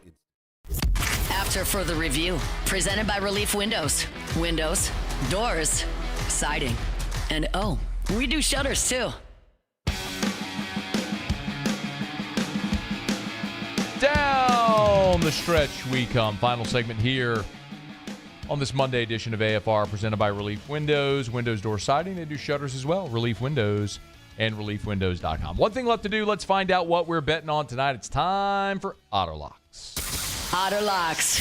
All right, time to win some money. Presented by Total Maintenance AC Repair. Same-day service means you will never sleep hot. 480-1000. We are Total Maintenance. I think it's safe to say that I won the bet. Otter, how are you? Great, Matt. How about you? Happy Monday. Happy Monday, man. I want to ask you a question about LSU Vandy, but let's get the picks in so that I can save time to do that. So I know you had the Mariners on the money line in the it's 6-3 right now. Yeah. So if you missed that one, you missed that one. Monday Night Football, a couple of games. What are we looking at? First one, this Pros versus Joes. It was at 4.5 for a time this today, and it's one of the top 3 most public bet games of the NFL week this week, and it's going. It's all the public money is on Buffalo, but the Sharps are on Atlanta here as the home dog on Monday night, and that's where we are as well. So plus 3.5. I think when I turned it into. It might have been 4.5. Yeah, it was. It's 3.5 now. Yeah. Yeah. So I mean, reverse line movement here, where the casual bettors are betting the Buffalo Bills. Obviously, the Bills versus the Falcons. They're a more public team, and so we're going to take the home dog in the first one. Late one, kind of stuck, Matt. I don't really like it. I do. If you do have some single game parlay boosts and things like that, both the Falcons and the Commanders should have big rushing nights tonight. The Bears and the Bills are really weak against the run. So Bears, I think, dead last. And, man, you watch the Bills enough. Their arms hackling, and they really struggle. So Bijan Robinson and others should have a big day as well. But we're just going to tie it in with a Dodgers money line play and with the Washington money line. So we're going to take away the 5.5 spread and just put Jaden Daniels at home. I don't think they'll need a Hail Mary this time to win it, but it could be one of these backdoor covers for the Bears. So a little leery of that. So Dodgers and Commanders moneyline parlay. That's paying, forget you have it in. Plus $1.29. I actually just did plus $1.25. Coming back plus $1.25. So plus $1.25. Yep. Hey, I wanted to ask about LSU Vanderbilt. We got about 90 seconds. I was surprised to see Vanderbilt favored in the game. You and I were talking at lunch last week that maybe we thought LSU would be a short favorite. What went into that line that put Vanderbilt a 1.5 choice? LSU was this time last week. They were a look-ahead line. They were 3 and 3.5. Wow! And entering the weekend, and the results of the games or the game, because Vandy had the bye week, they moved it to 1.5. So LSU opened up 1.5, and the early sharp money is all on Vanderbilt in this one. So, yeah, I mean, it's just a bye week. The college bettors do like teams coming off a bye. They think it's an advantage. We do as well. So, and I guess the biggest thing too is, Matt, it just they moved the ball better. They ran the ball better. Trey Downs was back. The offensive line was back. Durham was back. But they still, no matter how you wrap it up, it's 20 points. Yeah. And so I think that's the big fade right now. So professional money early on the Vanderbilt Commodores in a big way. All right, where are you tomorrow, Otter? We're at Dozy Place on Government Street in Mid-City. Great spot, not far from where we're sitting right now. All right, Otter, good luck tonight. Thank you. Good luck. Same to you. That's Jimmy Ott. Of course, Jimmy and Charles every single weekday, 11 to 1 on 104.5 ESPN Baton Rouge, 104.5ESPN.com, or on the Watch 104.5 ESPN YouTube channel. You want to catch those guys. If you're in Baton Rouge, check them out tomorrow for lunch. All right, it's going to do it for us here on this Monday edition of AFR. As always, big shout out to Relief Windows. Muse, Paulie, thanks. Y'all have an awesome night. We'll see you back tomorrow from the Raising Cane studio. After further review. As we get on down the road, I get to remind you about Lee Michaels Fine Jewelry, lmfj.com, lmfj.com for Lee Michaels Fine Jewelry. You see it, Lee Michaels Fine Jewelry for more than 4 decades now. They've helped Louisianians get engaged, and they are absolutely outstanding. One of the things that they have specialized is that Lee Michaels experience. You see, they are approachable. You may be intimidated thinking about going to a jewelry store to buy a diamond or a piece of jewelry because it's not something we do all the time. Well, at Lee Michaels, they will give you the Lee Michaels experience at affordable prices for everyone. So no matter your budget, if you want to go in and try on 1,000 different rings, do it. A family member there at Lee Michaels has looked at every single diamond before it goes in the case. That's how you stick around for 4 decades. It is a personal experience. So don't be nervous about walking into Lee Michaels. You can start online if you want to do that, lmfj.com, lmfj.com, or just walk in and experience Lee Michaels Fine Jewelry.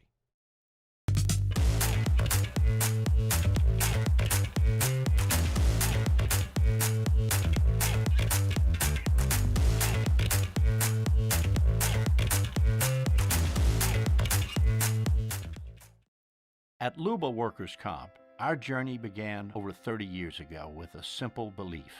Our clients come first. At Luba, our business has always been focused on people, not policies. Through every success and challenge, we've continued to grow because we've stayed true to our values, committed to providing you with genuine dependability. Because your well-being is more than a priority. It's our purpose.